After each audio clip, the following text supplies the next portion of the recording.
అదిగా సార్ ఒక విషయం పంచుకోమంటారా సార్? ఒక ముస్లిం అబ్బాయి గురించి. ముస్లిం అబ్బాయి ఏంటమ్మా? నాకు అర్థం కాలేదు. చెప్పండి, వినిపిస్తోంది. మీరు ఏమన్నారో వినిపించలేదమ్మా, చెప్పండి. అది మా పెద్దనమాట అండి. అసలు అనుకోకుండా కలిసాము. అసలు అబ్బాయి చెప్తున్నాడండి, అసలు చెప్పిన ప్రవచనాలే చెప్తున్నాడు సార్. అసలు మైండ్ బ్లాక్ అయిపోయింది అనమాట. అసలు ఆ తిరుపతి ఏంటండి, ఆ స్వర్గాలు ఏంటి, ఆ నరకాలు ఏంటి, అసలు అన్ని ఇటో మీరే సార్. ఆ భగవద్గీతలో శ్లోకాలతో సహా చెప్తున్నాడు. నెంబర్లు ఏంటండి ఇప్పుడు అసలు అబ్బాయి అనమాట. అసలు నాకు ఇంటిమేట్ ఫ్రెండ్ అనమాట అబ్బాయి. జస్ట్ మాట్లాడాడు అనమాట. అసలు నాకు ఏదో మతం గురించి ఒక్క మాట అనమాట అండి. దాని గురించి మొత్తం ఆర్యుల గురించి, ద్రావిడ గురించి, మొత్తం చతుర్వర్ణాల గురించి ఇంకా అసలు మీతో పంచాలనిపించింది. వీళ్ళందరూ కూడా ఒకప్పుడు హిందువులే కదా. ఆ పూజారి డబ్బులు తీసుకోండి అంటే మిమ్మల్ని బానిసలు చేస్తారు, మన అందరినీ కూడా బానిసలు చేస్తారు, మా వాళ్ళు కూడాను. నిజమంటే చెప్పట్లేదు ఎవరు కూడా. కోరికలు తీరిపోతాయి అని చెప్తున్నారు అనేసి అనమాట. Same ditto sir. ఇంకా చైతన్య కూడా చెప్పాను సేమ్. మన సార్ ఏం చెప్పారు పక్కన ఏ డిటో. గంట సేపు మాట్లాడి గంట కూడా అయ్యే వచ్చేస్తుంది మొత్తం ప్రతి డైలాగులు కూడాను. స్వర్గంలో రంబలు ఉంటారంటారు, ఎక్కడ ఉంటారు? ఎవరు ఉండరు. 100 కోట్ల జనాలకి ఎక్కడ ఉంటారు వాళ్ళు? తిరుపతి గురించి కూడా ఎందుకు అంత గెంటుకుంటూ వెళ్తారు? ఇంట్లో కూర్చున్న మన దేవుడితో మనం అన్ని మాట్లాడుకోవచ్చు కదా. అన్ని ప్రతిదేనమాట సేమ్ డిటో. ఇంకా మీరే ఇంకా జై శ్రీకృష్ణ సార్. జై శ్రీకృష్ణ మ్యామ్. సార్ ఏంటి వాళ్ళ వెలుగులు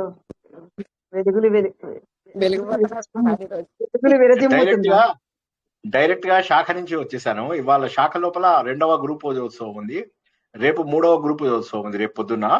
సరే, ఇవాళ కూడా ముఖ్య వక్తగా వెళ్ళాను అనమాట. సో వెళ్తే రేపు పొద్దున కూడా మళ్ళీ ముఖ్య వక్తగా వెళ్తున్నాను. సరే, మీకు మళ్ళీ 2 సార్లు గురు పూజ గురించి వినాల్సి వస్తుంది. మీరు కొన్ని పాద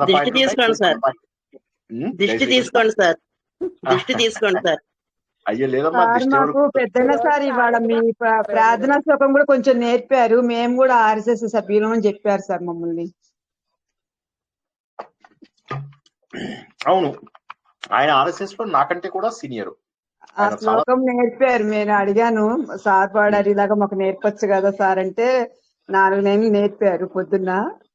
దాని వీరు కూడా మా ఆర్ఎస్ఎస్ లో చేరినట్టే అమ్మా అని అడుగుతున్నాను. Correct correct. జాయిన్ అవుదాం అంటే వద్దంటున్నారు. మా పూజారి బాబుని చెప్పాను కదా, మీరు పైన సపోర్ట్ చేయండి, వద్దండి నన్ను. పిల్లలందరూ కూడా అంటే ఏంటంటే క్రమశిక్షణ అలవాటు అవుతుందని అంతే. ఏంటంటే మెయిన్ పిల్లలకి గాని పెద్దలకు గాని క్రమశిక్షణ చిన్నప్పుడు తల్లిదండ్రులు నేర్పించాలనుకోండి. అంటే తప్పని కాదు, వాళ్ళు తప్పని నేను అనడం లేదమ్మా. కానీ చిన్నప్పుడు ఏమవుతుందంటే జనరల్ గా తల్లిదండ్రులు కొద్దిగా నెగ్లెక్ట్ చేస్తారు, కొద్దిగా బద్ధకం వస్తుంది పిల్లల చదువు. ఇప్పుడు నాకు ఎవడూ చెప్పేవాడు కాదు చదువు, నాది నేను చూసుకునేవాడిని. మా నాన్నకి చెప్పేవాడిని, నాన్న 4 o'clock లేపనేవాడిని. మా నాన్న 4 o'clock లేచేవారు. ఓ 10 నిమిషాలు ఆయన పొద్దున్న ఏం చేసేవారంటే, ఆయనకు ఒక బ్యాడ్ హ్యాబిట్ ఉండేది. పొద్దున్న లేచి మొహం కడుక్కోకుండా కాఫీ పౌడర్ తినేసేవారు. కాఫీ తాగేవారు కాదు, కాఫీ పౌడరు నోట్లో వేసేసుకునేవారు. ఆయనకు అది చాలా ఇష్టం అనమాట. సో అది నాకు అసహ్యం అని చెప్పేసి ఆయన ఏం చేసేవారంటే, ఆయన కాఫీ అది ఎంజాయ్ చేసిన తర్వాత నన్ను లేపేవారు అనమాట. లేపితే నేను ఒక్కొక్కసారి లేవలేకపోయేవాడిని, 5 దాకా లేవలేకపోయేవాడిని. లేవలేకపోతే మధ్యలో నాన్న వచ్చి, వాసు 4:15కి లేపమన్నావు, 4:30 అయింది, 4:45 అంటే, ఆ నాన్న నేను పడుకోలేదు, కళ్ళలో రివిజన్ చేసుకుంటున్నాను చెప్పి చెప్పేవాడు అనమాట. మా నాన్నగారు అట్లా ఎర్లీగా లేవడంతో ఏమైపోయిందంటే మాకు అలవాటు అయింది. మళ్ళీ నేను ఇదే అలవాటు, నేను దుర్గాపూర్ స్టీల్ ప్లాంట్ లో కొన్నాళ్ళు స్టీల్ జాబ్ లో పనిచేశాను. అక్కడ వాతావరణం చల్లటి వాతావరణం అన్నమాట. చలికాలంలో మామూలు టైంలో బానే ఉండేది, చలికాలంలో భయంకరమైన చల్లదనం. నేను అక్కడ కూడా 4 o'clock లేచి 5 కల్లా స్నానం చేసేసరికి కొత్త రకమైన తలకాయ నొప్పి స్టార్ట్ అయింది. ఈ పార్షప్ నొప్పి అంటారు కదా, అలా స్టార్ట్ అయింది అనమాట. ఆఫీస్కి వెళ్ళి ఎర్లీ మార్నింగ్ షిఫ్ట్కి వెళ్ళాలంటే మాకు షిఫ్ట్స్ ఉండేవి. 6 నుంచి 2 వరకు, 2 నుంచి 10 వరకు, 10 నుంచి మళ్ళీ మార్నింగ్ 6 వరకు షిఫ్ట్స్ ఉండేవి అనమాట. సో నాకు ఏ షిఫ్ట్ లో పడ్డప్పుడల్లా కూడా సీవియర్ హెడేక్ వచ్చేది. ఆ తర్వాత మా ఫ్రెండ్ చెప్పాడు, ఎందుకు చేస్తున్నావు స్నానం పొద్దున్న? స్నానం చేయకూడదు పొద్దున్న, నువ్వు వెళ్ళిపోయి ఆఫీస్కి వెళ్ళిపోయి వచ్చి అప్పుడు స్నానం చెయ్యి. ఇక్కడ ఎవరు బెంగాల్లో ఎవరు కూడా అలా ఎర్లీగా స్నానం చేయరు, 11ంటికి స్నానం చేసి ఇది అవుతుంది, అప్పుడు సూర్యుడు వచ్చేస్తాడు, నువ్వు చలిలో స్నానం చేస్తున్నావు అందుకే అని. అప్పటి నుంచి ఎర్లీగా లేచినా కూడా లేట్ గా స్నానం చేయడము మొదలెట్టాను. అలా ఒక కొన్నాళ్ళు చేసినాక నాకు అసహ్యం అనిపించింది. తప్పు, నేను కష్టమైనా సరే పొద్దునే స్నానం చేద్దాము, కావాలంటే హెల్మెట్ లోపల మఫ్లర్ బాగా చుట్టుకుందాము, అని చెప్పేసి అప్పుడు మళ్ళీ హెల్మెట్ లో మఫ్లర్ చుట్టుకున్నాను. ఇక్కడ న్యూస్ పేపర్ వేసుకునేవాడిని. న్యూస్ పేపర్ వేసుకుంటే నాకు గొంతుకు తగలకుండా. కాకపోతే బాగా తగిలేది, బాగా దగ్గుతుండేవాడిని. దగ్గుతుంటే మా వర్కర్స్ ఏమో ఆశ్చర్యపోతుండేవాళ్ళు. మాకు మా డిపార్ట్మెంట్ లో 500 మంది వర్కర్స్ ఉండేవాళ్ళు అనమాట, నాన్ ఎగ్జిక్యూటివ్స్. వాళ్ళందరికీ మనము చాలా ఇష్టం ఉండేది, బాగా ఫేవరెట్ అనమాట. నేను వాళ్ళతో అన్ని కబుర్లు చెప్తున్నవాడిని, స్టోరీలు చెప్తున్నవాడిని. నేను వాళ్ళతో చెప్తున్నా, మానుషేర్ జీవన్ कोकुन की वो হবে কেউ বলতে পারবে না అంటే ঠিক বলেছেন సాబ్, ঠিক বলেছেন, কেউ বলতে পারবে না అని చెప్పేసి వాళ్ళందరూ కూడా చెప్తుండేవాళ్ళు. మళ్ళీ నేను వాళ్ళకి చెప్తుండేవాను అనమాట, మీ యూనియన్ వాళ్ళు ఎలా మాట్లాడతారు ఆజ్కే. సార్ హిందీ రాదు సార్, తెలుగులో ఇది చెప్పండి హిందీ సార్. కాదు, ఇది బెంగాలీ. ఇది బెంగాలీ. బెంగాలీగా? అయ్యో. আজকে আমাদের এখানে কেন উপস্থিত হয়েছে সিনিয়র ম্যানেজমেন্ট কো నాకు అర్థమవుతుంది సార్. ధక్కా দিব ఐ అండర్స్టాండ్. ఐ కెన్ అరే స్పీక్ a bit also. అని ఇలాగా నేను వాళ్ళకి అన్ని కూడా వాళ్ళు మీకు చేస్తున్న అండర్స్టాండ్ అయితే సరిపోయిద్దండి. వాళ్ళ యూనియన్ వాళ్ళు ఎలా మోసాలు చేస్తున్నారు అన్ని కూడా బెంగాలీలో చెప్తుండేవాడిని. దాంతో ఏమైందంటే వాళ్ళ ఫంక్షన్స్ కి వాటికి అన్నిటికీ కూడా నన్ను ప్రెసిడెంట్ గా సెలెక్ట్ చేసుకునేవాళ్ళు. మళ్ళీ తర్వాత మా ప్లాంట్ వైజ్ కాంపిటీషన్స్ ఉండేవి. ఆ కాంపిటీషన్స్ లోపల టగ్ ఆఫ్ వారు ఇలాంటి పోటీలు ఉంటాయి కదా, ఫుట్బాల్, వీటన్నిటికీ నేనే క్యాప్టెన్ అనమాట. సో ఇది కాక మళ్ళీ మా ఆఫీసర్స్ అంతా కలిసి, ఇటేమో వర్కర్స్ ది, ఆఫీసర్స్ అంతా కలిసి మా డిపార్ట్మెంట్ పక్క డిపార్ట్మెంట్ అందరూ కలిసి నన్ను రిప్రజెంటేటివ్ గా సెలెక్ట్ చేసుకున్నారు అనమాట. నేను సెలెక్ట్ చేసుకున్నాక మళ్ళీ అక్కడ కమిటీలో జాయిన్ అయిన తర్వాత వాళ్ళు ఏం చేశారంటే, మెంబర్ గా కాదు, నువ్వు ఎగ్జిక్యూటివ్ కౌన్సిల్ గా ఉండు, నువ్వు సెక్రటరీగా ఉండు అని చెప్పేసి మళ్ళీ నన్ను assistant secretary for welfare and grievances చేశారనమాట. అలా 30,000 మంది ఉన్న ప్లాంట్ లోపల ఫస్ట్ 15 మందిలో ఉండేవాడిని అనమాట. కానీ అఫ్ కోర్స్ ఎన్నాళ్ళు షార్ట్ లివింగ్ నాది, ఎక్కడైనా అంతే. దేవుడు కావాలని షార్ట్ లివింగ్ పెడతాడేమో తెలియదు. అది ఎందుకు షార్ట్ లివింగ్ పెడతాడు అనేది చాలాసార్లు బాధేస్తుంది. కొన్నిసార్లు చాలా ఎర్లీగా వద్దనుకుని కూడా చిన్నప్పుడు బలవంతంగా బంధాలు దించుకుని వెళ్ళిపోవాల్సి వచ్చేది. స్టీల్ ప్లాంట్ లోనే కావచ్చు, నా ఎంబీఏ చదువు లోపల కావచ్చు, దీంట్లోపల అంతా బాగుంది అనుకునే టైంకి మళ్ళీ అక్కడి నుంచి బంధాలు దింపుకుని వెళ్ళిపోవాల్సి వచ్చేది. Very short living. సో నాకేమనిపిస్తుందంటే, బహుశా దేవుడే ప్లాన్ చేసి ఉంటాడు ఇదంతా. అమెరికాలో ఉన్నాను, అంతా బాగుంది, చిన్న పిల్లలు బాగుంది, అంతా ఉంది, అన్ని ఇల్లు కొనుక్కున్నాం, అన్ని బాగున్నాయి, ఎవ్రీథింగ్ బాగుంది అనుకునేసరికి పూర్తి స్థాయి వైరాగ్యం వచ్చేయడము, ఒక్కసారి వెనక్కి వచ్చేసేయడము, అన్ని వదిలేసేసి అని నేను అనుకోవడం, బహుశా అది దేవుడు ప్లాన్ చేస్తాడేమో తెలియదు. ఒకసారి అట్లాగే అయింది. ఇండియాకి వచ్చిన తర్వాత నేను కొద్దిగా నేర్చుకున్న తర్వాత ఎమిరేట్స్ అని మన దుబాయ్ లో జాబ్ వచ్చింది అనమాట. అది ఎలాంటి జాబ్ అంటే అసలు నెలకు 3-4 లక్షలు సేవ్ చేసుకునే జాబ్ అన్నమాట. చాలా మంచి పొజిషన్ అది, అందులో ఎమిరేట్స్ లోపల. సో అసలు ఫ్లైట్స్ అవి ఫ్రీ ఉండేవి, చాలా ఇది. అందులోపల జాబ్ వచ్చింది. సో వస్తే వెళ్ళాలి వద్దు అని మొత్తం వెళ్ళాలని కన్ఫర్మ్ చేసేసుకున్నాము. పూర్తిగా ఇక కన్ఫర్మ్ చేసేసుకున్నాము, అంతా అయిపోయింది. మా అమ్మకు చెప్తుంటే పాపం మా అమ్మ కొద్దిగా బాధపడుతున్నట్టుగా కనిపించింది. తర్వాత మా అన్నయ్యని అడిగాను అనమాట, అరే ఏంట్రా అమ్మ చూస్తే కొద్దిగా బాధపడుతున్నట్టుంది, నువ్వేమో హాంకాంగ్ లో ఉంటావు, మరి నేనేమో ఇక్కడ ఉన్నానంటే, అవునరా వదిన అంటోంది నా నెత్తి మీద పడేసి వెళ్ళిపోతున్నారు మీ అమ్మని అని. వదిన అంటే వాళ్ళ వైఫ్ అన్నమాట. అప్పటికప్పుడు నేను వెంటనే అది డ్రాప్ చేసుకుని వెంటనే ఇంకా ఉండిపోయాను అనమాట, ఇంకా వెళ్ళలేదు అక్కడికి. సో అట్లాగా కొన్ని మూమెంట్స్ ఎందుకో షార్ట్ లివింగ్ ఉంటాయి నాకు. అది షార్ట్ లివింగ్ ఎందుకు ఉంటాయి అనేది నాకు తెలియదు, తక్కువ సమయమే ఉంటుంది. బహుశా దేవుడు దేని మీద ఎక్కువ అటాచ్మెంట్ పెట్టుకోకుండా బహుశా అలా చేస్తాడేమో నాకు తెలియదు. అంటే ఇదంతా కూడా దేవుడు రాసిన గీతలో ఒక ఇదన్నమాట. అందుకే నేను చెప్పేది, వీలైనంత తొందరగా ఎన్ని విషయాలు వీలైతే అన్ని నా దగ్గర నేర్చేసుకోండి. తర్వాత మీకు మళ్ళీ చెప్పే వాళ్ళు కూడా దొరక్కపోవచ్చు. నా మాట విని ఎంత వీలైతే అంత నేర్చేసుకోండి తక్కువ టైంలో. తర్వాత వీడియోలు ఉన్నాయో చూద్దామంటే నన్ను నమ్మండి, చూడలేరు. నన్ను నమ్మండి. ఎందుకు చెప్తున్నానంటే నేను కూడా ఇట్లాగే పర్వాలేదులే రికార్డింగ్ చూడొచ్చులే అని మా తత్వవిధానంద గారివి ఎన్ని వీడియోలు అలా ఉండిపోయాయో నాకు తెలియదు, లెక్కలేనన్ని. సేమ్ డే లైవ్ లోనే వినాలి, ఎన్ని కష్టాలు వచ్చినా, ఎంత కష్టం వచ్చినా.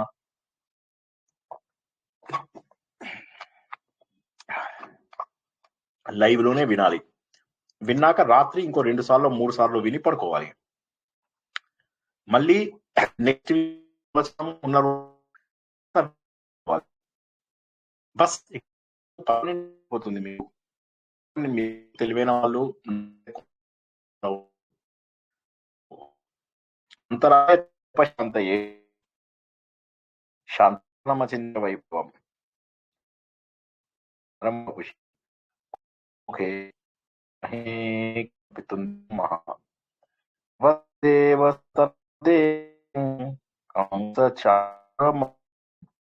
దేవ పరమాన విష్ణు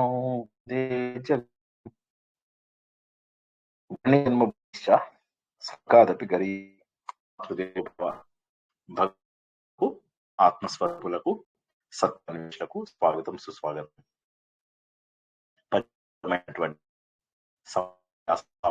లోపల అరణ్య పర్వంలో కూడా అత్యంత ముఖ్యమైనటువంటి యక్ష ప్రశ్నలోకి వచ్చాం. యక్షుడు అనేక రకాల ప్రశ్నలు అడుగుతున్నాడు, అనేక రకాల ప్రశ్నలు. వాటన్నిటికీ కూడా ధర్మరాజు సరైన సమాధానాలు చెప్తున్నాడు.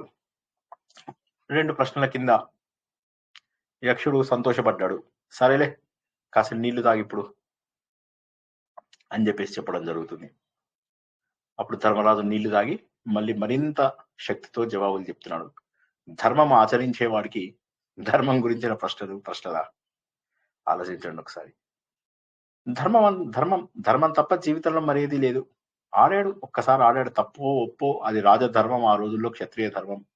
మోసగించడం తప్పు, మోసపోవడం తప్పు కాదు. కానీ 2 సార్లు మోసపోవడం తప్ప, ఖచ్చితంగా తప్పే. అయితే 2వసారి ఏమైతుందంటే పెద్దగా ఆడరు, అందరూ కూర్చుని మళ్ళీ ఒక పెద్ద ఇది లేదు, ఒకే ఒక పందెం వేస్తారు. అంటే టాస్ లాగా, నువ్వా నేనా అంతే. ధనము అవి పెట్టడానికి లేదు, ఇంకా మిగతావేవి పెట్టడానికి లేదు. అవన్నీ మా నాన్నగారు ఇచ్చినవి, మా భిక్ష. కాబట్టి నువ్వేంటంటే గెలిస్తే పర్వాలేదు, గెలవకపోతే ఓడిపోయిన వారు ఎవరైతే ఉంటారో వాళ్ళు 12 ఏళ్ల అరణ్యవాసం, 1 సంవత్సరం అజ్ఞాతవాసం, 13 సంవత్సరాలు ఉండాలి. ఒప్పుకుంటాడు పాపం ధర్మరాజు. ఎందుకంటే సంజయుడు కూడా వచ్చి చెప్తాడు, అందరూ వచ్చి చెప్తారు, రా వచ్చేసేయి, క్షత్రియ ధర్మం కదా అని చెప్పేసి వస్తాడు. వచ్చిన తర్వాత ఒకే ఒక పందెం, మళ్ళీ మాయా పందెం లోపల ఓడిపోతాడు. వెళ్ళిన తర్వాత నుంచి వీళ్ళందరికీ కూడా గతంలో జరిగిన అనుభవాలు ఎక్కువ మర్చిపోకముందే, పచ్చిగా ఉన్న సమయంలోనే అరణ్యవాసంకి వెళ్తారా. అందులోపల జరిగినటువంటి సంఘటనలన్నిటికీ బాధపడుతూ ఉంటారు. ఇదే సమయం లోపల అర్జునుడు మహా అస్త్రాలను సంపాదించడం, అది మనము ఆల్రెడీ తెలుసుకున్నాము. కిరాతార్జునీయంలో కూడా అదే తెలుసుకుంటున్నాము. నిజం చెప్పాలంటే వారంలో మనము 5 రోజులు మహాభారతమే చెప్పుకుంటున్నాం. ఎవరన్నా చెప్పగలరా ఏవేవో? వారంలో 5 రోజులు మహాభారతం చెప్పుకుంటున్నాం, చెప్పండి. భగవద్గీత ఒకటండి, విష్ణు సహస్రనామ స్తోత్రం, భగవద్గీత, యక్ష ప్రశ్నలు, కిరాతార్జునీయం, విష్ణు సహస్రనామం, భగవద్గీత. 4. ఈ 4 నేర్చుకుంటున్నాం మనం. సో కాబట్టి మహాభారతమే అత్యద్భుతమైనటువంటిది. ఈ మహాభారతంలోవే అన్నిను. కాబట్టి ఆయన మొత్తం మీద జ్ఞానాన్ని అద్భుతంగా నేర్చుకుంటాడు. ఈ సమయం లోపల ఎంతో గొప్ప జ్ఞానాన్ని తెలుసుకుంటాడు. దాన్ని అనుభవంలో కూడా తెచ్చుకుంటూ ఉంటాడు ధర్మరాజు. అరణ్యంలో ఉన్నాను కదా అని సమయాన్ని వృధా చేయడు, వీలైనన్ని తీర్థయాత్రలు చేస్తాడు. ఆ తీర్థయాత్రలన్నిటి ఫలము ఆయనకు ఇప్పుడు యక్ష ప్రశ్నల దగ్గర వచ్చింది. అర్జునుడు మహానుభావుడు, ఇంద్రుడి అంశ అస్త్రాలను సంపాదించి వచ్చాడు. ఆయన కూడా యక్షుడి చేతి లోపల విగత జీవుడయ్యాడు.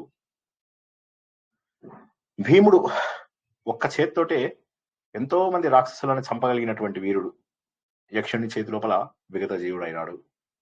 కాబట్టి మనను కాపాడేది ఏది అని చెప్పి ఎవరన్నా అడిగితే ధర్మము అని చెప్పి చెప్పాలి.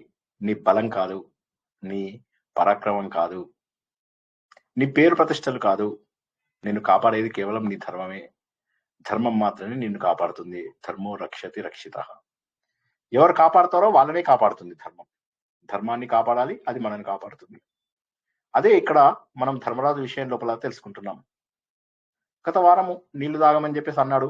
నీళ్లు తాగిన తర్వాత అడుగుతున్నాడు ధర్మరాజ, జ్ఞానం అంటే ఏంటి, శమం అంటే ఏంటి, అన్నిటికంటే గొప్పదైనటువంటి దయ ఏది, రుజు స్వభావం ఏది అని చెప్పేసి అప్పుడు ఆయన చెప్తున్నాడు అనమాట. జ్ఞానాలు చాలా రకాలు ఉన్నాయి, కానీ ఆ జ్ఞానాల లోపల పరమాత్మ గురించి అంటే పరబ్రహ్మ గురించి తెలుసుకోవడమే నిజమైనటువంటి జ్ఞానము.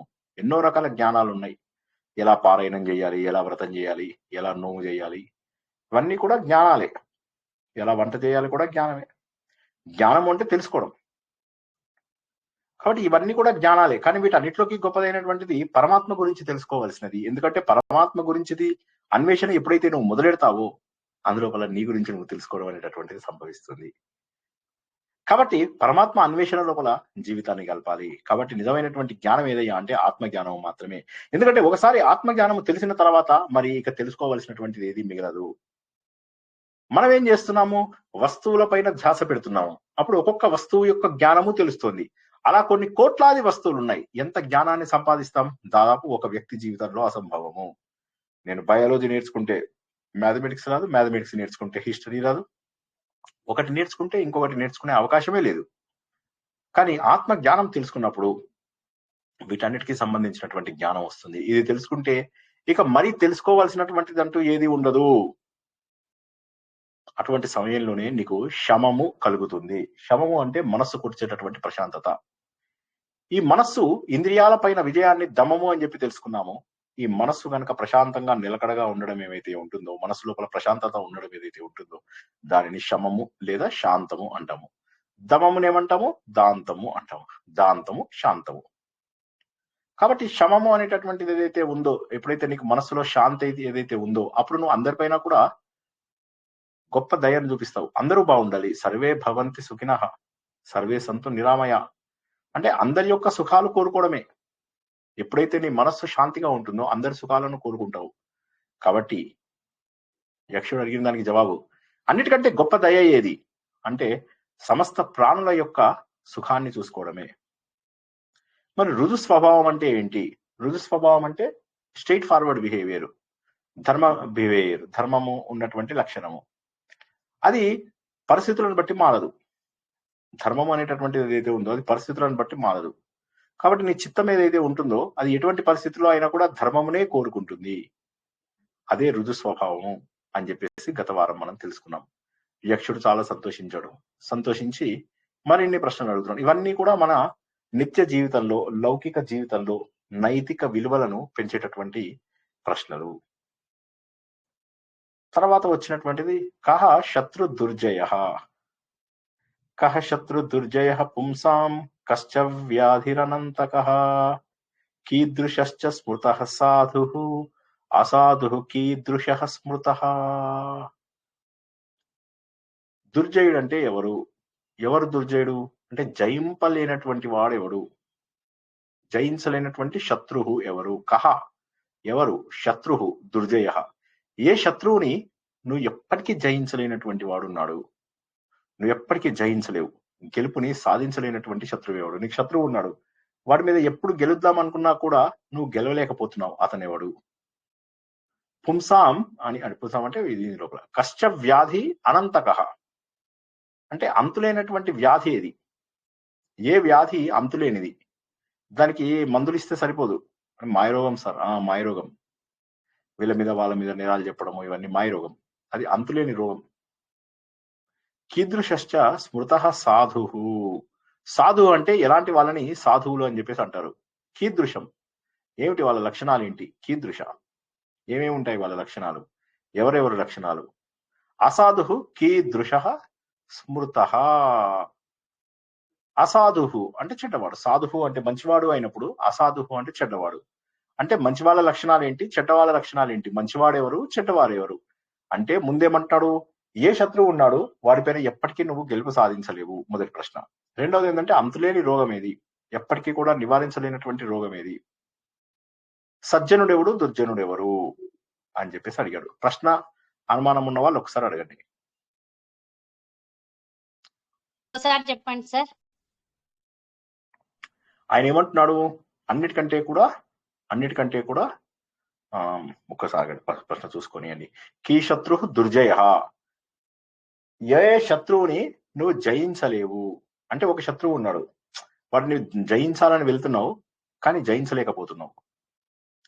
రెండవది ఏ వ్యాధి విపరీతంగా ఉంది, అది ఎంత ఏం పెట్టినా కూడా తగ్గడం లేదు. ఆ వ్యాధి ఏది? అనంతమైనటువంటి వ్యాధి.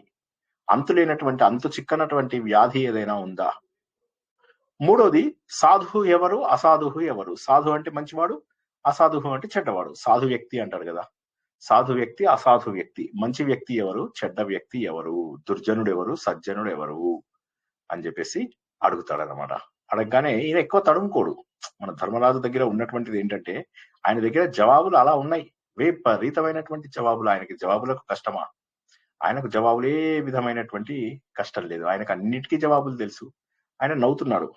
మనం ఇప్పుడు అందరికీ పుస్తకం ఉంది కదా, 47 నేను చదువుతున్నటువంటి ఇది శ్లోకము 47 చదివాను. క్లియర్? ఇప్పుడు దానికి ఓకేనా? అందరికి పుస్తకం ఉందా లేకపోతే మళ్ళీ ఒకసారి పెట్టాలా? పుస్తకం ఒకసారి మళ్ళీ చూసుకోండి. మన ఇదే గ్రూప్ లోపల మీకు పుస్తకం కూడా కనిపిస్తుంది. ఏమనుకోవద్దు, బాగా దాహము, 3-4 గంటలుగా బయటే ఉన్నాను. అండ్ ఇది 0 క్యాలరీ. అంటే ఏ వాటర్ సార్ అది? ఎక్కువ తాగదు సుగంధి సార్. వాటర్, సుగంధి వాటర్ ఏదంటారు ఎక్కువ కదా సార్. తాగద్దండి, అది కూడా మంచిది కాదు. అది ఏది ఏంటండి ఎక్కువ తాగకూడదు. వాటర్ తాగండి ఎక్కువ. అదే దాని విరుగుడు వాటర్ తాగండి. ఇంకా బంద్ చేయండి. ఎందుకంటే మంచిది కాదు, హెల్త్ కు మంచిది కాదు. కరెక్ట్. ఇప్పుడు దీనికి జవాబు చెప్తున్నాడు ఈయన. క్రోధ సుదుర్జయ శత్రు, లోభో వ్యాధిరనంతకః, సర్వభూత హిత సాధు, అసాధుర్నిర్దయ స్మృతః. అర్థమైందా? క్రోధం అనేటటువంటిది ఏదైతే ఉందో, ఈ క్రోధం అనే దాన్ని నువ్వు ఎప్పటికీ జయించలేవు. కామక్రోధ లోభ మోహ మద మాత్సర్యాలు అనేవైతే మనకు అంతర్గత శత్రువులు ఉన్నాయో, అందులోపల క్రోధం అనేటటువంటిది ఏదైతే ఉందో ఎప్పుడు జయించలేనటువంటి శత్రువు. మనం భగవద్గీతలో కూడా తెలుసుకున్నాము. మనకు కోరిక కనుక తీరకపోతే అదేమవుతుంది? క్రోధంలోకి దిగిపోతుంది. ఈ క్రోధం అనేటటువంటిది ఇంకా ఆ తర్వాత మన మతి పాడయ్యే వరకు కూడా మన వెంటబడుతూనే ఉంటుంది, దారుణంగా వెంటబడుతూ ఉంటుంది. ఎట్టి పరిస్థితుల లోపల కూడా అది మనని వదలదు. అందుకే భగవంతుడు గీత లోపల కామేశ క్రోధేశ రజోగుణ సముద్భవ, కామ క్రోధాలు ఏవైతే ఉన్నాయో, ఈ కామము క్రోధము అనేటటువంటివి రజోగుణాలు. అంటే దీన్ని మామూలుగా మన వాడుక భాషలో చెప్పాలి అంటే రాగద్వేషాలు అంటారు. ఈ కామ క్రోధాలనే రాగద్వేషాలు అంటారు. ఈ రెండు ఏవైతే ఉన్నాయో ఇవి రజోగుణం. రజోగుణం ఏం చేస్తుందంటే మనల్ని పిచ్చివాళ్ళ అయ్యేలాగా చేస్తుంది. సాత్విక గుణం అద్భుతం. తామస గుణం ఇంకా అసలు మనం ఎందుకు పనికిరాని వాళ్ళలాగా చేస్తుంది. కోపం వచ్చినప్పుడు ఏమవుతుంది? నీ వివేకం పనిచేయదు. స్మృతి భ్రంశ బుద్ధి నాశో అని చెప్పేసి అంటాడు. స్మృతి నాశనం అయిపోతుంది, బుద్ధి నాశనం అయిపోతుంది.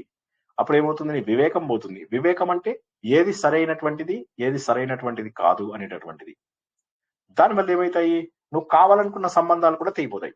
అంటే అన్నిసార్లు అన్ని సంబంధాలు మనకు అవసరమని కాదు, కానీ కోపంతో తెంచుకున్నటువంటి సంబంధాలు ఏవైతే ఉంటాయో అవి మంచివి కాదు. కొన్నిసార్లు కోపంతో మనము సంబంధాలని తెంచుకుంటాం, అవి విరిగిపోతాయి సంబంధాలు. ఇంకొక దురదృష్టమైన విషయం ఏంటంటే మనకు కోపం వచ్చినప్పుడు మనం చేసుకున్న కొన్ని పుణ్యాలు కూడా ఎగిరిపోతాయి. ఈ విషయం కొద్దిగా గుర్తుంచుకోండి. పుణ్యం అనేటటువంటి ఏదైతే చిన్న చిన్న పుణ్యాలు ఉంటాయో అవి మనకు ఎగిరిపోతాయి, వాడేసుకుంటాం, వాటిని కూడా నాశనం చేసుకుంటాం. ఇది ఒక కొత్త విషయం, మనం తెలుసుకునే వాటిలో కొత్త విషయం. పుణ్యాన్ని అనుభవిస్తే గానీ పోదు, కానీ మరి క్రోధం వచ్చినప్పుడు మనం పిచ్చాలమయ్యే అవకాశం ఉంది, అవ్వకుండా అది కాపాడుతుంది. కాబట్టి కొంత పుణ్యాన్ని మనం వాడేసుకుంటాం, కాబట్టి పుణ్యం కూడా నాశనం అయిపోతుంది. ఇక మనకు వచ్చినటువంటి జ్ఞానం, నేను మూర్ఖుల్లాగా మనము వేరే వాళ్ళతో ఆర్గ్యూ చేస్తూ పోతే నాకు ఎంత జ్ఞానం ఉన్నా వాడు ఎందుకు గుర్తిస్తాడు నా జ్ఞానాన్ని? అవతల వాడు మన జ్ఞానాన్ని గుర్తించేటటువంటి అవకాశం లేదు. ఎందుకంటే మనకు వివేకం పోయింది. అందుకే అంటారు కదా, ఎప్పుడు కూడా ఈడియట్స్ తోటి నువ్వు పోరాడకూడదు. పోరాడితే వాడు ఏం చేస్తాడంటే నీతోని వాడి లెవెల్కి నిన్ను దింపి వాడి లెవెల్లో వాడికి శక్తి ఎక్కువ ఉంటుంది. అప్పుడు వాడు నిన్ను ఇష్టం వచ్చినట్టుగా ఆడుకుంటాడు.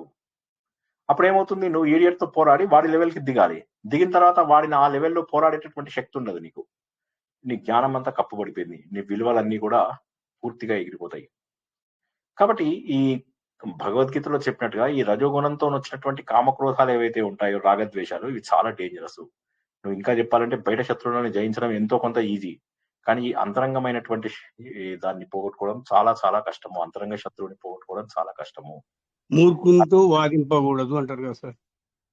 మూర్ఖునితో వాదం, ఇసుకలో తైలంబు చేస్తా గానీ ఊరుకుంటూ అని కాదు, వీలైనంత వరకు వాదం పెట్టుకోకుండా ఉంటే బెటర్. ఎందుకంటే వాదింపకూడదు చెప్తాను. అందుకనే మామూలుగా ఎందుకంటే ఎవరు కూడా ప్రపంచంలో ఇసుకలో తైలంబు తీయచ్చు కానీ మురుకులో మనం తీయలేమంటారు. అదే ఉంది దాని పట్టి. అది బంద్ చేయండి సార్ డ్రింకింగ్. అది వాటర్ తాగండి దాని బదులు. అదే ఎక్కువ తాగద్దని, ఆరోగ్యం దెబ్బ ఉంటుంది.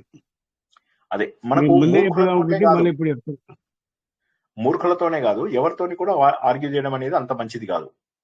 ఎందుకంటే ఈ ప్రపంచంలో ఎవరు కూడా ఆర్గ్యుమెంట్ కి సిద్ధంగా ఉన్నారు. ఎందుకంటే వాళ్ళు ఒక అభిప్రాయానికి వచ్చారు అంటే ఆ అభిప్రాయానికి రావడానికి వాళ్ళు చాలా జాగ్రత్తగా వాళ్ళు అక్కడికి వచ్చి ఉంటారు. ఆ స్టెప్కి వచ్చి ఉంటారు. అంటే కొన్ని స్టెప్స్ వేసి అక్కడికి వచ్చి ఉంటారు. చాలా జాగ్రత్తగా వాళ్ళ నమ్మకాన్ని గట్టిపరుచుకుంటారు. దాన్ని మీరు మీ ఆర్గ్యుమెంట్ తో పోగొట్టడం అనేటటువంటిది అసంభవం. అందుకే పూర్వకాలం లోపల ఏమయ్యేదంటే తర్కశాస్త్రం అని చెప్పేసి పెట్టారు. ఆ తర్కశాస్త్రంలో ఏం చేస్తారంటే వాదనకి ఎమోషన్స్ తీసుకొచ్చేవాళ్ళు కాదు. నువ్వు ఫ్యాక్ట్ ఉందా లేదా, నీ దగ్గర ఫ్యాక్ట్ ఉందా, ఇగో నా దగ్గర ఈ ప్రూఫ్ ఉంది, నీ దగ్గర ప్రూఫ్ చూపించు. ఉదాహరణకి నువ్వు నాకు డబ్బులు ఇవ్వాలి అన్నావు అనుకో, అవతల వాడు అన్నాడు అనుకో, నన్ను నమ్మవా, నేను ఇంతేనా, నేను ఎంత మంచోని తెలుసా, వీడింటిట్లో వాడింటిట్లో నన్ను డబ్బు అడుగుతావా, నేను ఇవ్వను అనుకున్నావా, ఎక్కడికి పోతుంది నీ డబ్బు అని అనడం ఒక మాట.